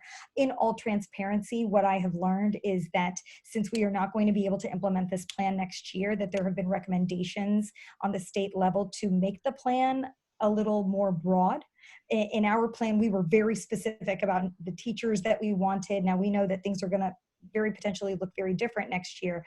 So the recommendation was to have a more broad plan with a large initiative such as, you know, technology and moving into the 21st century, remote learning, that kind of thing, and then be able to specify it more moving forward.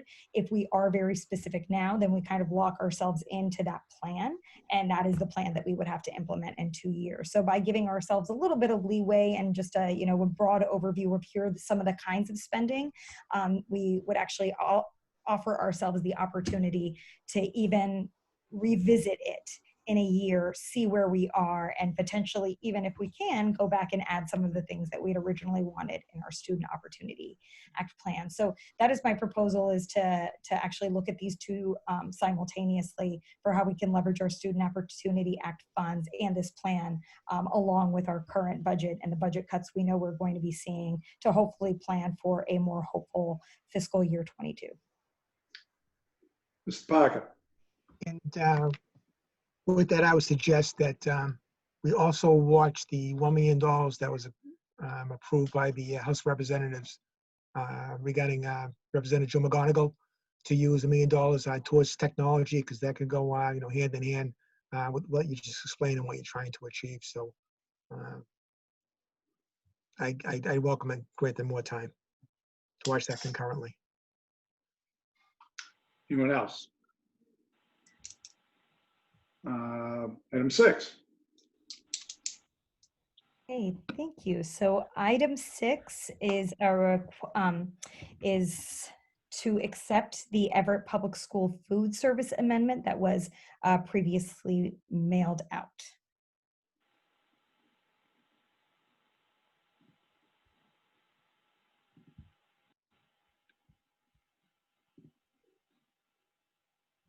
Mr. Parker. I make a motion for favorable action. So move. Second. A motion made and seconded for favorable action to accept the Everett Public School Food Service Amendment. Roll call vote, please. Ms. Cardello? Ms. Lambert? Yes. Ms. Murray? Yes. Mr. Panarisi? Yes. Ms. Sarni? Yes. Mr. Barros? Yes. Mr. Parker? Yes. Mr. Abraze? Yes, 8 in the affirmative. Motion passes. Thank you. Item number 7 is I respectfully request permission to have the chairman sign the following contracts for FY21, which is our Futures Health Corps contract, as well as our Garden Street lease of garage space contract. Ms. Lambert. Just a question on the futures one. I reviewed the contract and I didn't see any language about remote learning. It was more about the district would provide the space. So I didn't know if that should be amended or. So yes, that's a great point. We actually, that was something that we did discuss with them, and I actually thought, I'm wondering if we have the most recent one, because there was a discussion about what the remote learning would look like and how the services would be provided. So I'm looking over it now. I had thought that was part of the discussion in April, but then didn't. I went through it, I didn't see it unless I missed something. So when we were making the plan with them in April, oh, go ahead. Actually, I'll have Charlie speak to it. In April, they did outline for us an amendment to provide all of the services remotely for the rest of the year. And so we had that amendment, and this is to extend the contract. Charlie has his hand up. I think he may be able to speak to this better. Mr. Bromsky. You're on mute, Mr. Brunsky. Thought I put it on. Sorry. Can you hear me? No. Can you hear me now? Yes. Okay. All right. If you look at the Exhibit C, Ms. Lambert, which is page 7, that is the summer service program that we would be offering right now remotely during the summer. Mr. Donahue, the special ed director, has worked extensively with Karina Riggs, who is the Futures representative in the district, so that when we do start the summer program, they're right on target with the online learning. In this other part of the contract for the year, during the school year, it would turn into a remote learning situation if that's what happened. They were very cooperative this year, especially with the students' IEPs, making sure the services that they have to provide to the students were met. So I have no problem with the contract as it states that these services will be rendered even in a remote learning situation, because it's already been done. I don't know if that And I did review that, and I liked that there was space in the ESY piece for drop-in services. That brought me hope. But that I just want to make sure that if we find ourselves in a hybrid remote situation, and even a hybrid could pose different challenges, right? Because now you have in-person and remote services. So how how is that written into how is that IEP translated into services provided? So that's kind of where, it wasn't so much the summer, it was September and planning for September. I mean, it's at the pleasure of through the chair, it's at the pleasure of the board, but I feel comfortable if they would honor this contract with a remote learning with my conversations with the CEO, Brian Edwards and Karina Riggs. If you'd like us to go back and amend it to put that in there, I have no problem doing that at all. Either way. Well, from the chair, I'm kind of cynical about most things being just my nature, but it's not in writing, it's not required. I would suggest, especially for everything we do now, make sure every I is dotted, every T is crossed, and that's not to suggest anything in terms of futures. It's just to suggest in terms of us to ensure that I agree with Ms. Lambert. It's not there. Fact is that doesn't have to be honored. So why don't we get an amendment that states that, Mr. Parker? Mr. Chairman, so with that, I'll make a motion to lay item 7A on the table and move for favorable action for 7B. So moved. We have a second? Second. Okay, motion made and seconded to lay on the table item 7A with regards to futures contract and for favorable action in terms of the Garden Street lease. Roll call vote, please. Ms. Cardello? Yes. Ms. Lambert? Yes. Ms. Murray? Yes. Mr. Panarisi? Yes. Ms. Sarni? Yes. Mr. Barros? Yes. Mr. Parker? Yes. Mr. Aprazay? Yes, 8 in the affirmative. Motion's passed. Number 8. Thank you so much. Chairman? Oh, sorry. Oh, Mr. Chairman, I had a question. Ms. Sarni? Thank you. I just wanted, I know we just did a motion on the motion on the Future Health Corps. I just wanted to ask Mr. Obremski, does that stop anything moving forward in the next few weeks? What we just did that stop you from helping or doing anything moving forward? Through the chair to Ms. Sani, can you hear me, Ms. Sani? Yes. What we would do is, by the time we're up and running for the summer, we would have a conversation with Futures. I could do it tomorrow morning, get an amendment quickly back to you. If we had to have an emergency school committee meeting just to get that passed, we could. But I will have conversation with Mr. Donahue, the superintendent, and the CEO tomorrow morning. Okay, I just didn't want to stop anything moving forward for anybody, so thank you. Mr. Chair? Who did I hear? Murray? Oh, Ms. Murray. I'm sorry, you're not on my Hollywood Square That's TV okay. right now. Go ahead, Ms. Murray. Through the chair to both the superintendent and Mr. Obremski. Following up on Ms. Lambert's very apt comments, remote learning, a hybrid model and live is going to provide different challenges for kids on IEPs.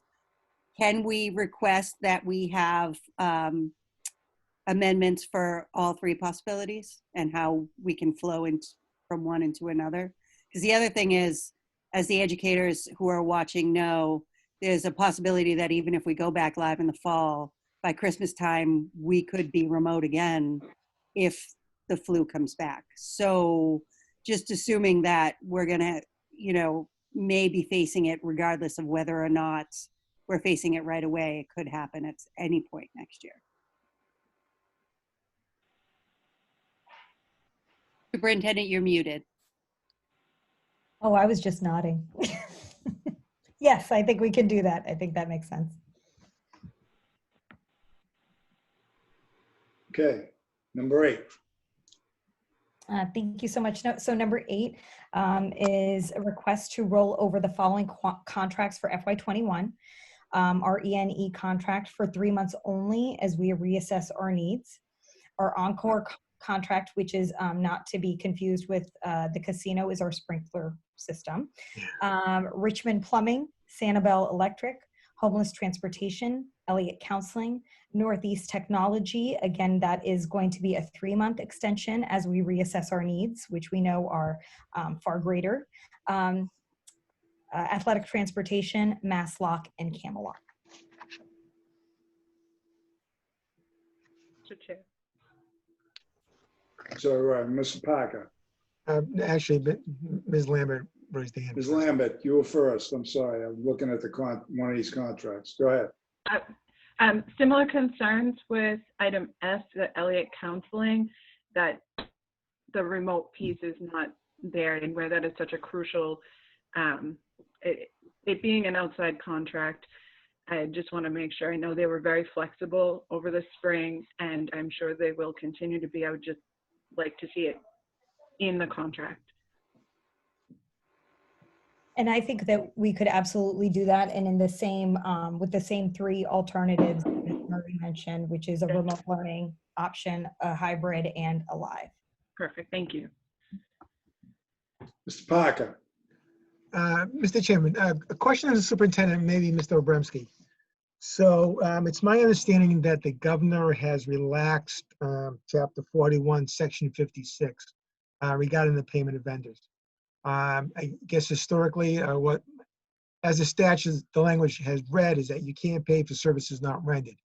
So it's my understanding that that has kind of been relaxed and that we can pay for services beforehand. And if so, do we have money in the fiscal year 20 budget that we can take advantage of paying for something now and offering some relief for fiscal year 21? So yes, as much as possible, we are using that regulation in order to land this year's fiscal year budget, and trying to figure out again what are our expenses going to be and anticipating which ones we can put on this fiscal year budget. We do have room to do so. Okay. Right now we are still, since that is fairly new, I know amongst the leadership team we are in conversation about what falls under that and what doesn't, to be fully transparent. So right now we're trying to just figure out, ask some clarifying questions about, you know, which vendors can be paid under that regulation. All right, thank you. From the chair, I have a question, Superintendent, Assistant Superintendent. This ENE, question as to this 3 months and what exactly are we paying $75,000 in labor for? And I don't know, help me out. What is controls? And if I could just get an explanation as to what exactly this is. So I can actually have Charlie and Steve also, I'll ask for them to have permission to speak as well. I will say that this is for our HVAC system, and our contract for it is about $600,000 a year, if I'm correct. It includes not only the labor, but the parts, some of the parts, not all of them. I will say that this is an area that we are reassessing whether or not this is appropriate. You know, use of our money, or if we can, to be honest, we want to scale this back.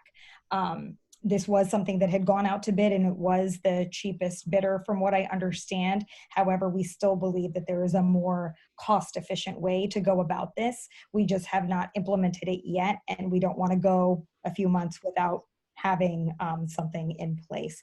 But if it would be okay, I respectfully ask to have Mr. Obremski or Mr. Bond speak further if they would like to. To Chair, I would like Mr. Bond to jump in if he's still on the call. If not, I can try to answer that question. Mr. Bond, are you there? If it's okay with the chair? Yeah, I'm looking for someone to fill me in. We've got a $600,000 contract, and just like to know what it entails. Yes, Mr. Chairman, this is Mr. Bond. The 3-month extension will involve $86,160.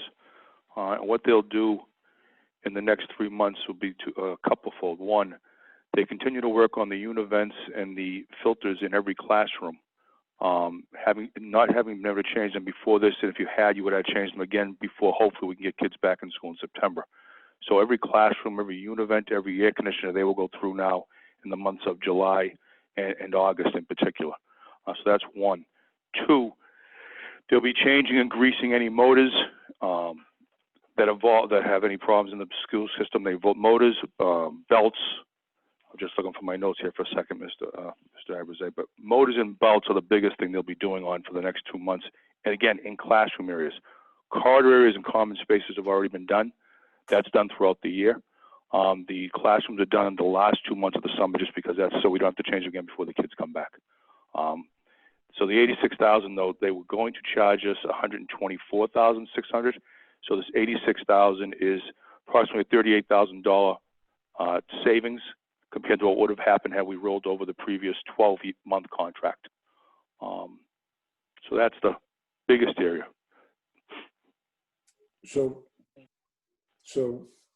Okay, so just so I understand, so this is, so the $600,000 contract ended, and this is to give an additional 3 months. That's what we're voting to agree to. That is correct, Mr. Abraze. We had a chance to roll it over for 12 additional months. Discussions with the superintendent, the assistant superintendent, all of us. We've decided to ask them to reduce it to a 3-month extension while we reevaluate the entire contract and the services they provide us. So we brought it down to 86. Okay, and then, right, but, so my question, so where we did not extend the contract for the full year, this is like, I wasn't involved in negotiations, but I mean, was this some sort of good faith on their part to reduce the cost? Instead of 124, they're doing the work for 86. That's a pretty substantial cut. And why didn't they just say, we'll do it for the 124, take it or leave it?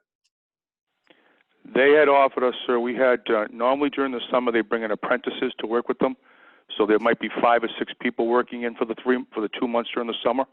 Because we do not have students, we do not have summer programs going on. So the gentlemen that usually get called for a room might have a leak or hot or cold or something, they have to go service that. And that's why they bring in the additional people. This summer, they do not have to bring in additional people in, so the staff will be reduced. They're giving us back those hours because they feel like they can do the service now because, again, we have much less going on in the summer. No students and no programs. Okay. All right. Chairman? Ms. Sani. Thank you.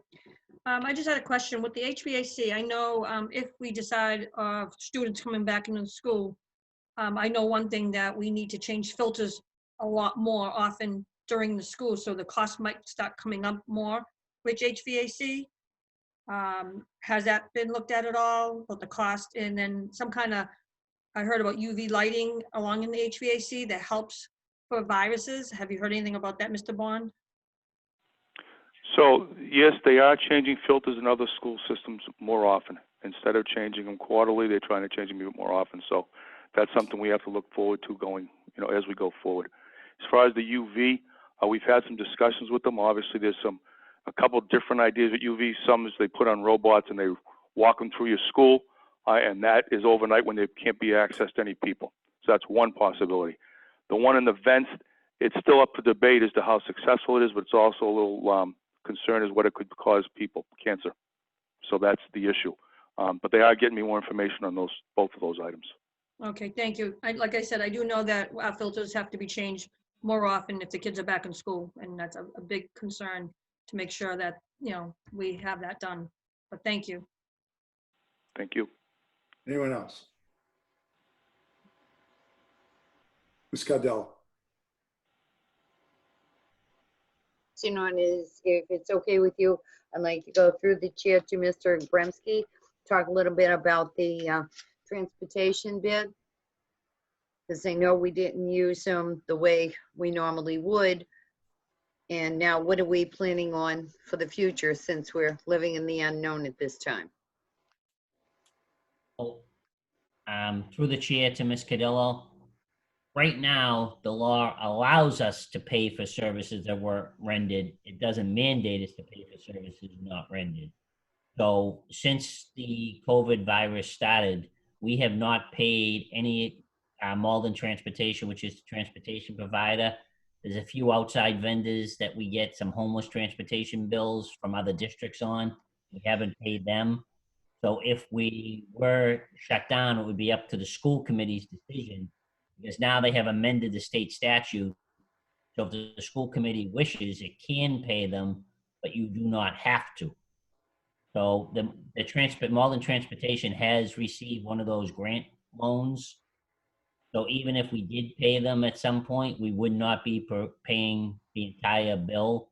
We would have to negotiate that with them, because obviously they don't have the same gas price. They don't have the same repair price. But at this point, I haven't brought anything to you. I have had conversation with Malden. But at this point, we're not paying for services that are not rendered unless the school committee wishes to do that. Ms. Cadell. Thank you, Mr. Abramsky. That was a good explanation. I obviously wasn't clear on what I meant about this. I'm looking at this contract here, which ends June 30th of this year. I'm talking about going forward. Are we still going to plan on keeping them on? Are we going to write a contract with them with the hopes that we will be using their services? That's actually where I was going, because this is an old contract that ends this June 30th that I have. Yeah, the contract that you have on transportation, it would just be rolled over with the same prices. And the chairman would just, in the additional 5 or 6 people that sign at City Hall would just sign an amendment if the committee wished to roll it over with the same pricing. Okay, thank you. Thank you, Mr. Chairman. Thank you. Anyone else?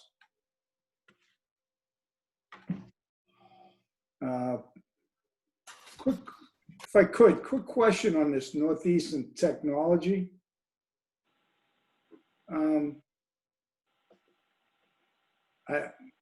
Maybe I was under the misconception that we had our own we had our own people. I didn't realize we contracted. Is this the entire city and the public schools, the way I'm seeing how this is signed off? Mr. Abramsky, anybody? I think the superintendent had her hand on. Oh, go ahead. I'm sorry, Madam Superintendent, please. I mean, Mr. Obremski can definitely jump in here as well, but no, it is just a contract that we have as a school system with an outside vendor who handles all of our technology. So they are the ones who ordered all of our Chromebooks, configured all of them for our students. They handle all of our servers, etc. Okay. All right.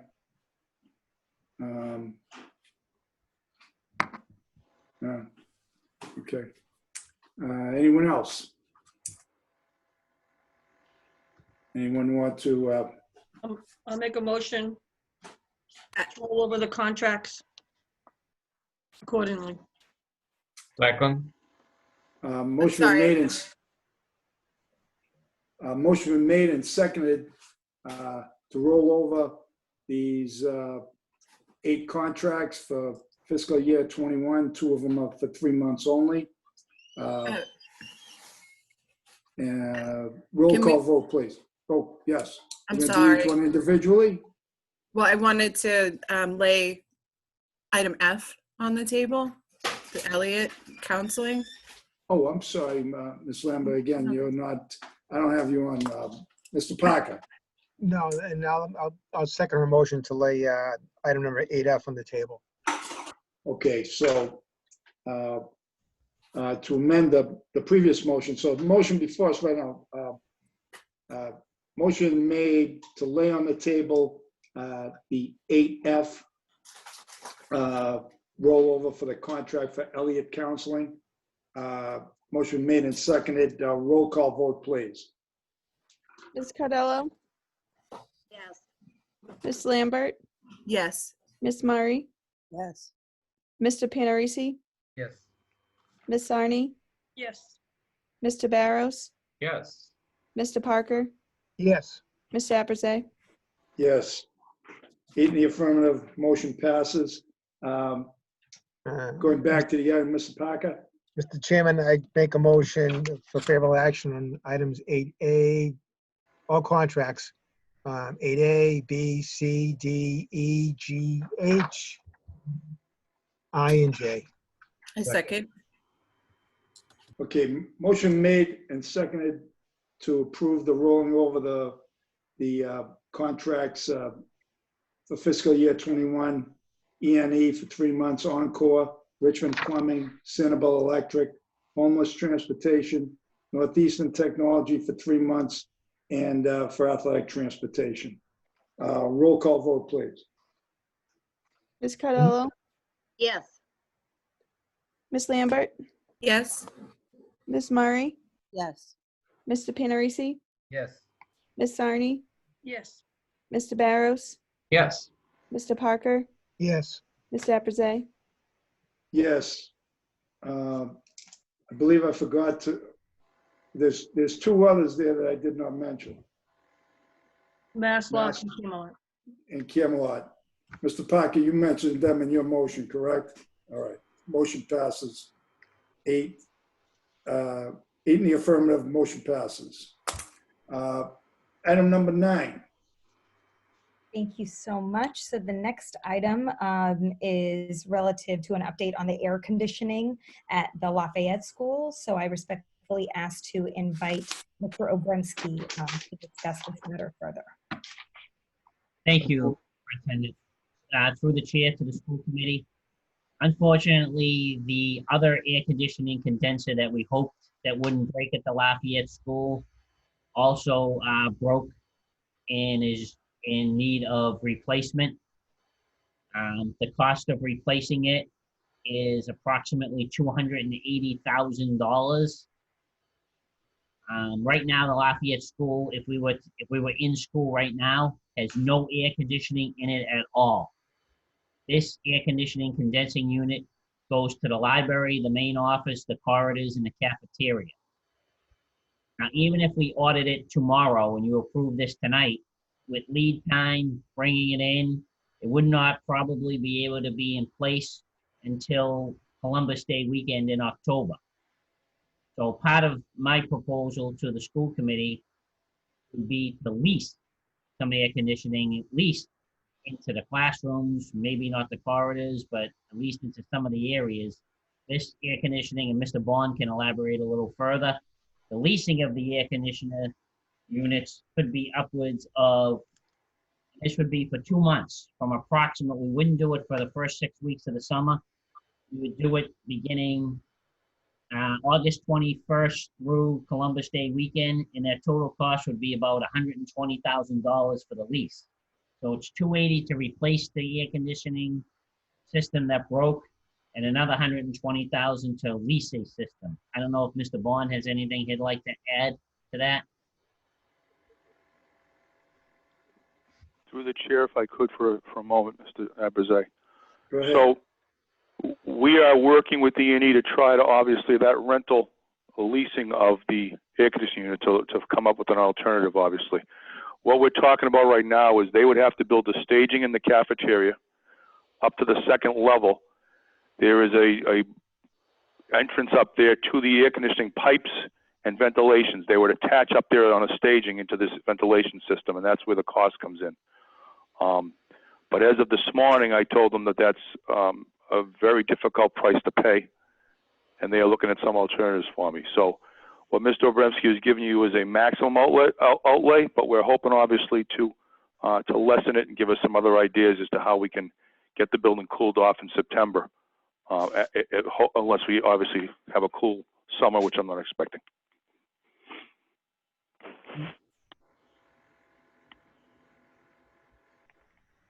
Wow. From the chair, all I can say about that is wow. I mean,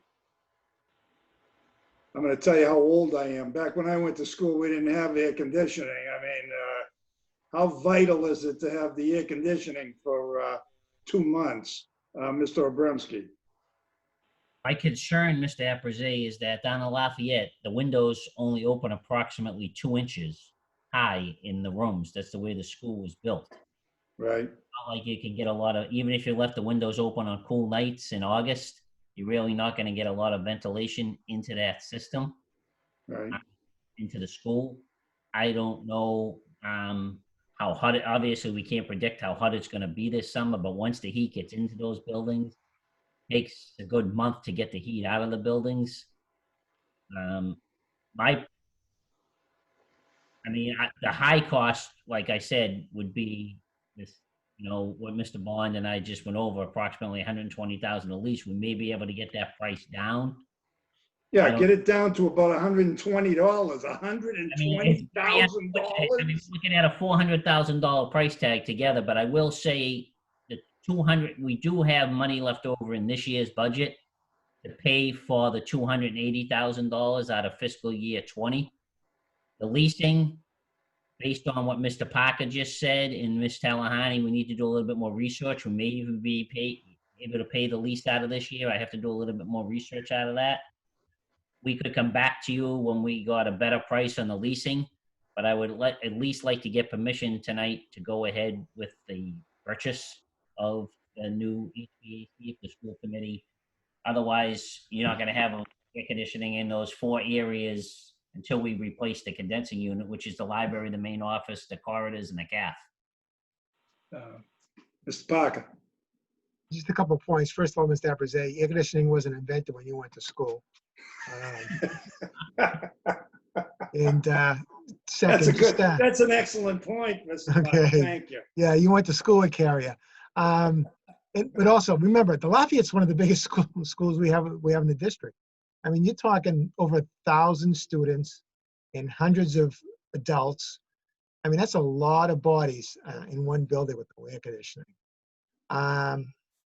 By chance, Mr. Abramsky, if we set up this platform in the cafeteria, could we use the cafeteria revolving fund to offset some of this cost? I'm actually not sure at this point, Mr. Parker, through the chair to Mr. Parker. I'd have to research that. Okay. You may be able to use part of the cafeteria fund because you are air conditioning the cafeteria. So that's a good point, Mr. Parker. We probably might be able to use part of the fund. All right, thank you. Okay, so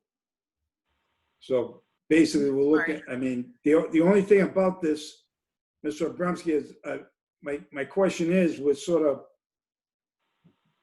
okay, what's on the agenda is update on the air conditioning, and I take it what we need is what, approval for upwards of $280,000 to replace the air conditioning at the Lafayette, correct? Yes, and then possibly giving us permission to look into leasing and come back to you with a better price. Can I ask a question? Ms. Murray, please. In addition to asking about getting a better price, I have 2 questions. One, wouldn't this need to go out to bid in order for us to be able to find a leasing agent? And 2, in addition to finding a better price, can we also talk to companies about delaying their leasing contract until we know whether or not our students are even going back in the fall? Through the chair, at least to the second part of the question, I'd have to just find out how long the lead time is to put the leasing air conditioning in. I don't know how long that staging that Mr. Bond tried to explain in the cafeteria takes. We could get the information and get back to you on that. And could you repeat the other part of the question, Ms. Murray? I'm sorry. The first part of my question is would the lease need to go out to bid so that we were getting the leasing agent that was willing to give us the best price? Yeah, everything has to go out to bid over $50,000. Mr. Bond, in the past, through the chair to Mrs. Murray, Mr. Bond can answer that, but he's worked with Mr. Mareshi, the procurement officer, on the first air conditioning condenser that had to go out to bid, so he can answer that question. Mr. Bond? Through the chair, Ms. Murray, what happens is that E&E is a certified contractor. And what Mr. Mareshi, we are able to do in case of emergency is you take the cost and just add 15%. And that's the bid.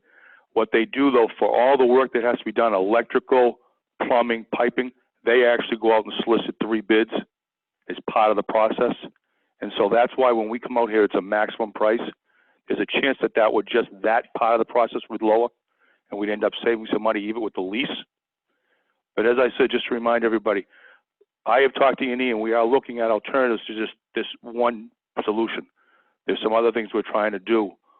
They might be able to tie into a different coil to get some AC, not full blown, but some things they might do that will save us some money in terms of that leasing agent.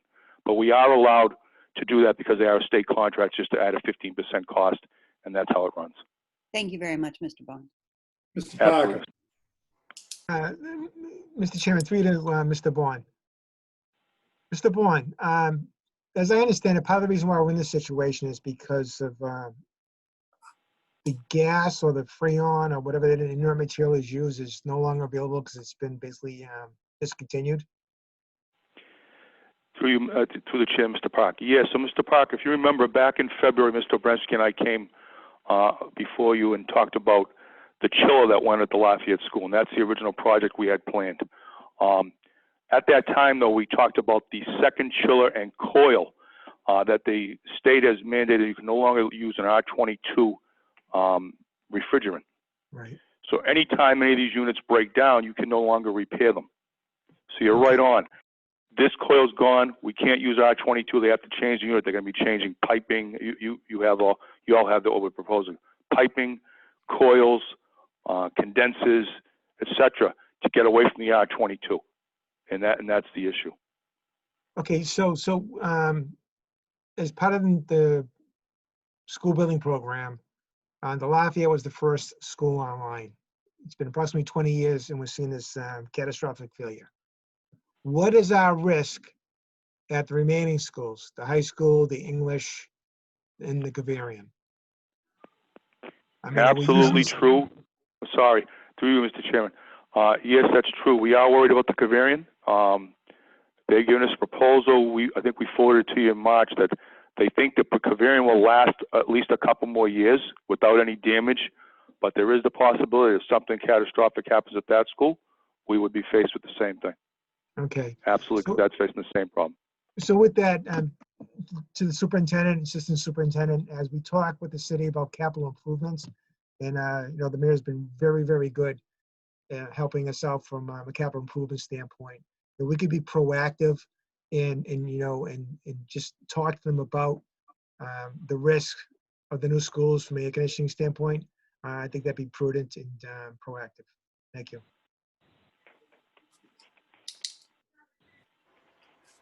What's the committee's pleasure here? So with that, Mr. Chairman. Mr. Barros. So I guess we'll make a motion. So we got an update and there is a need. I believe Mr. Obrensky and Mr. Bond mentioned that they could go back and see if there is a possibility for a lower price. But I believe the motion should be to authorize the administration to look at this lease, why we do not have a permanent replacement until, I believe, October. That's the date that was given.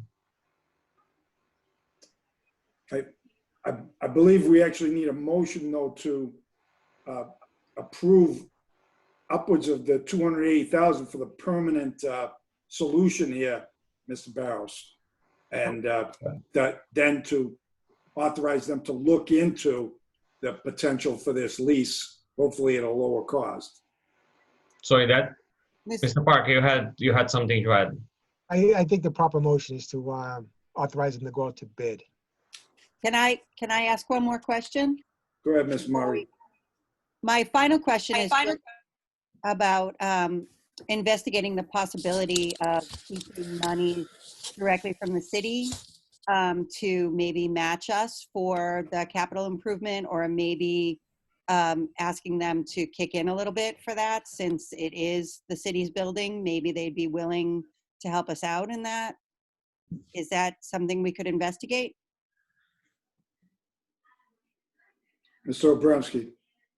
Through the chair to Mrs. Murray. Mrs. Murray, I have no problem tomorrow morning calling Mr. Dean, Mr. Chief Financial Officer, and seeing if that's a possibility. Thank you very much, Mr. Abramsky. So in that case, Mr. Chairman, I'll second the motion of Mr. Parker.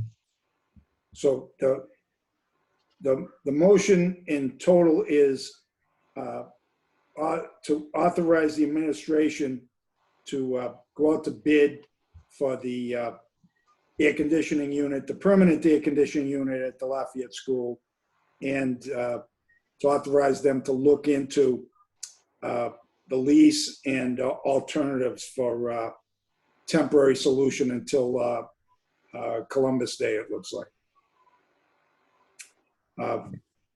Roll call vote, please. Ms. Cardello? Yes. Ms. Lambert?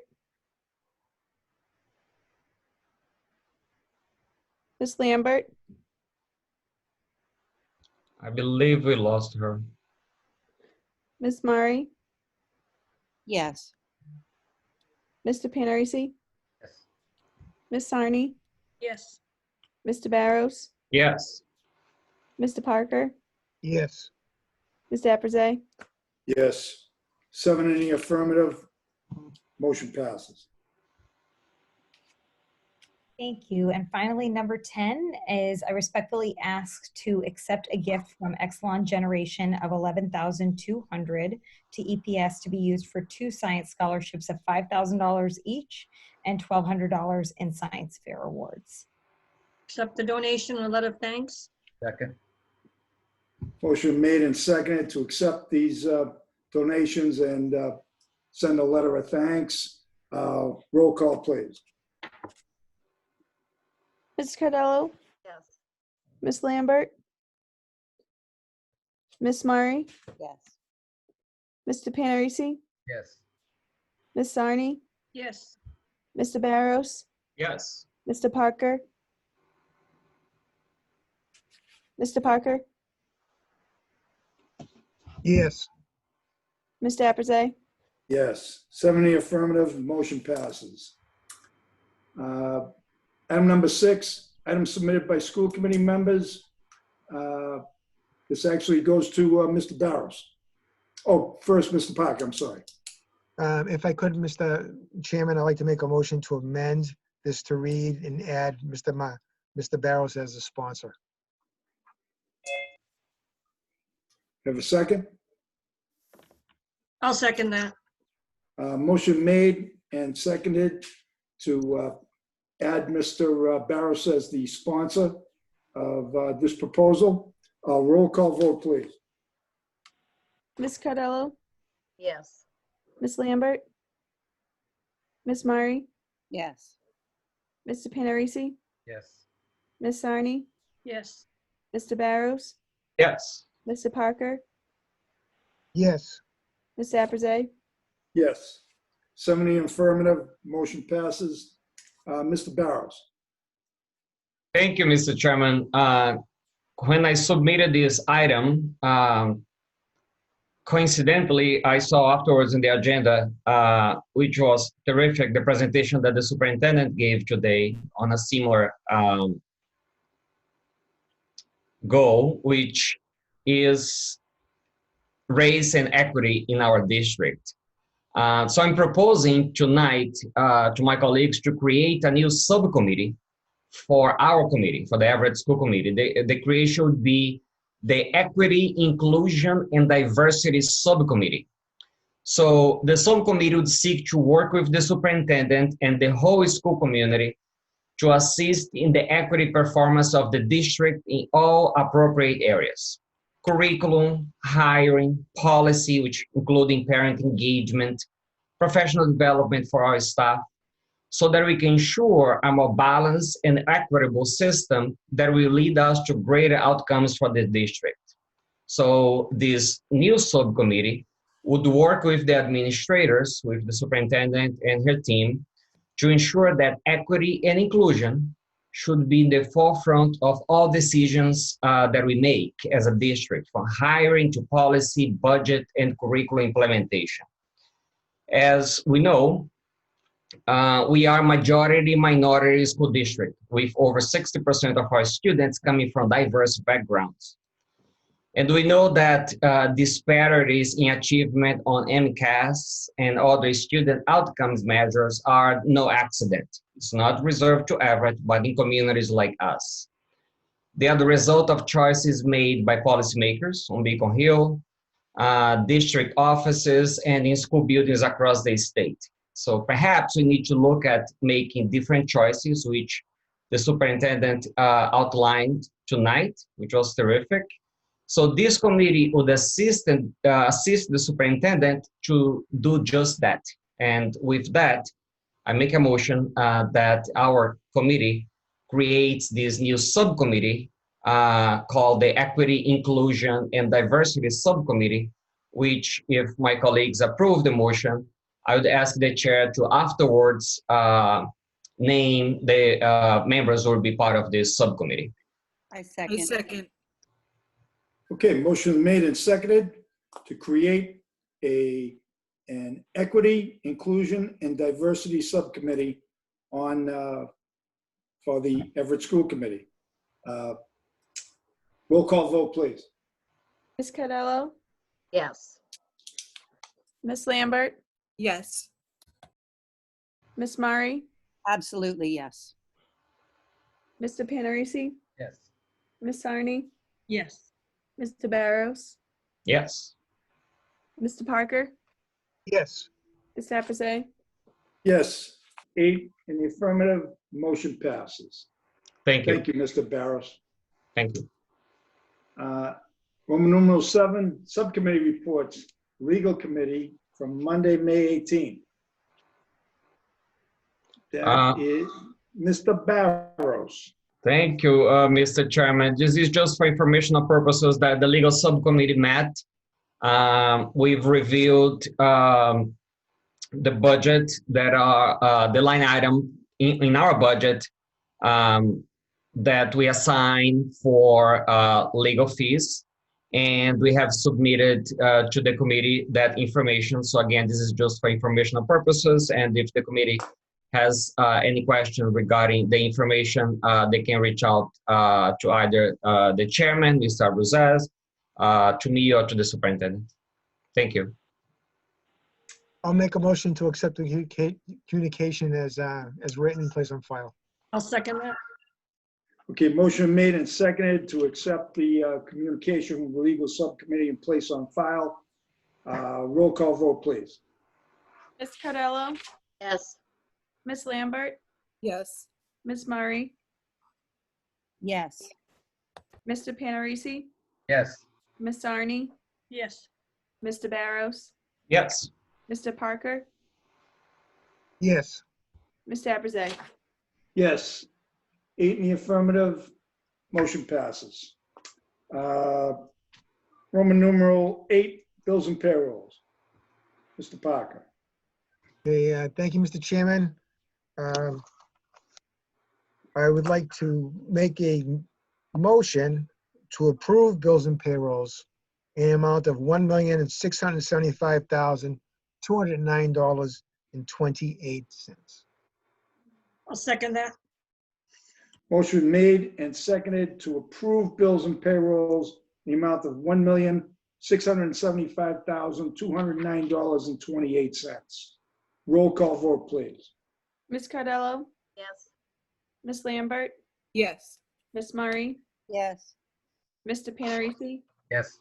Ms. Sarni? Yes. Mr. Barros? Yes. Mr. Parker?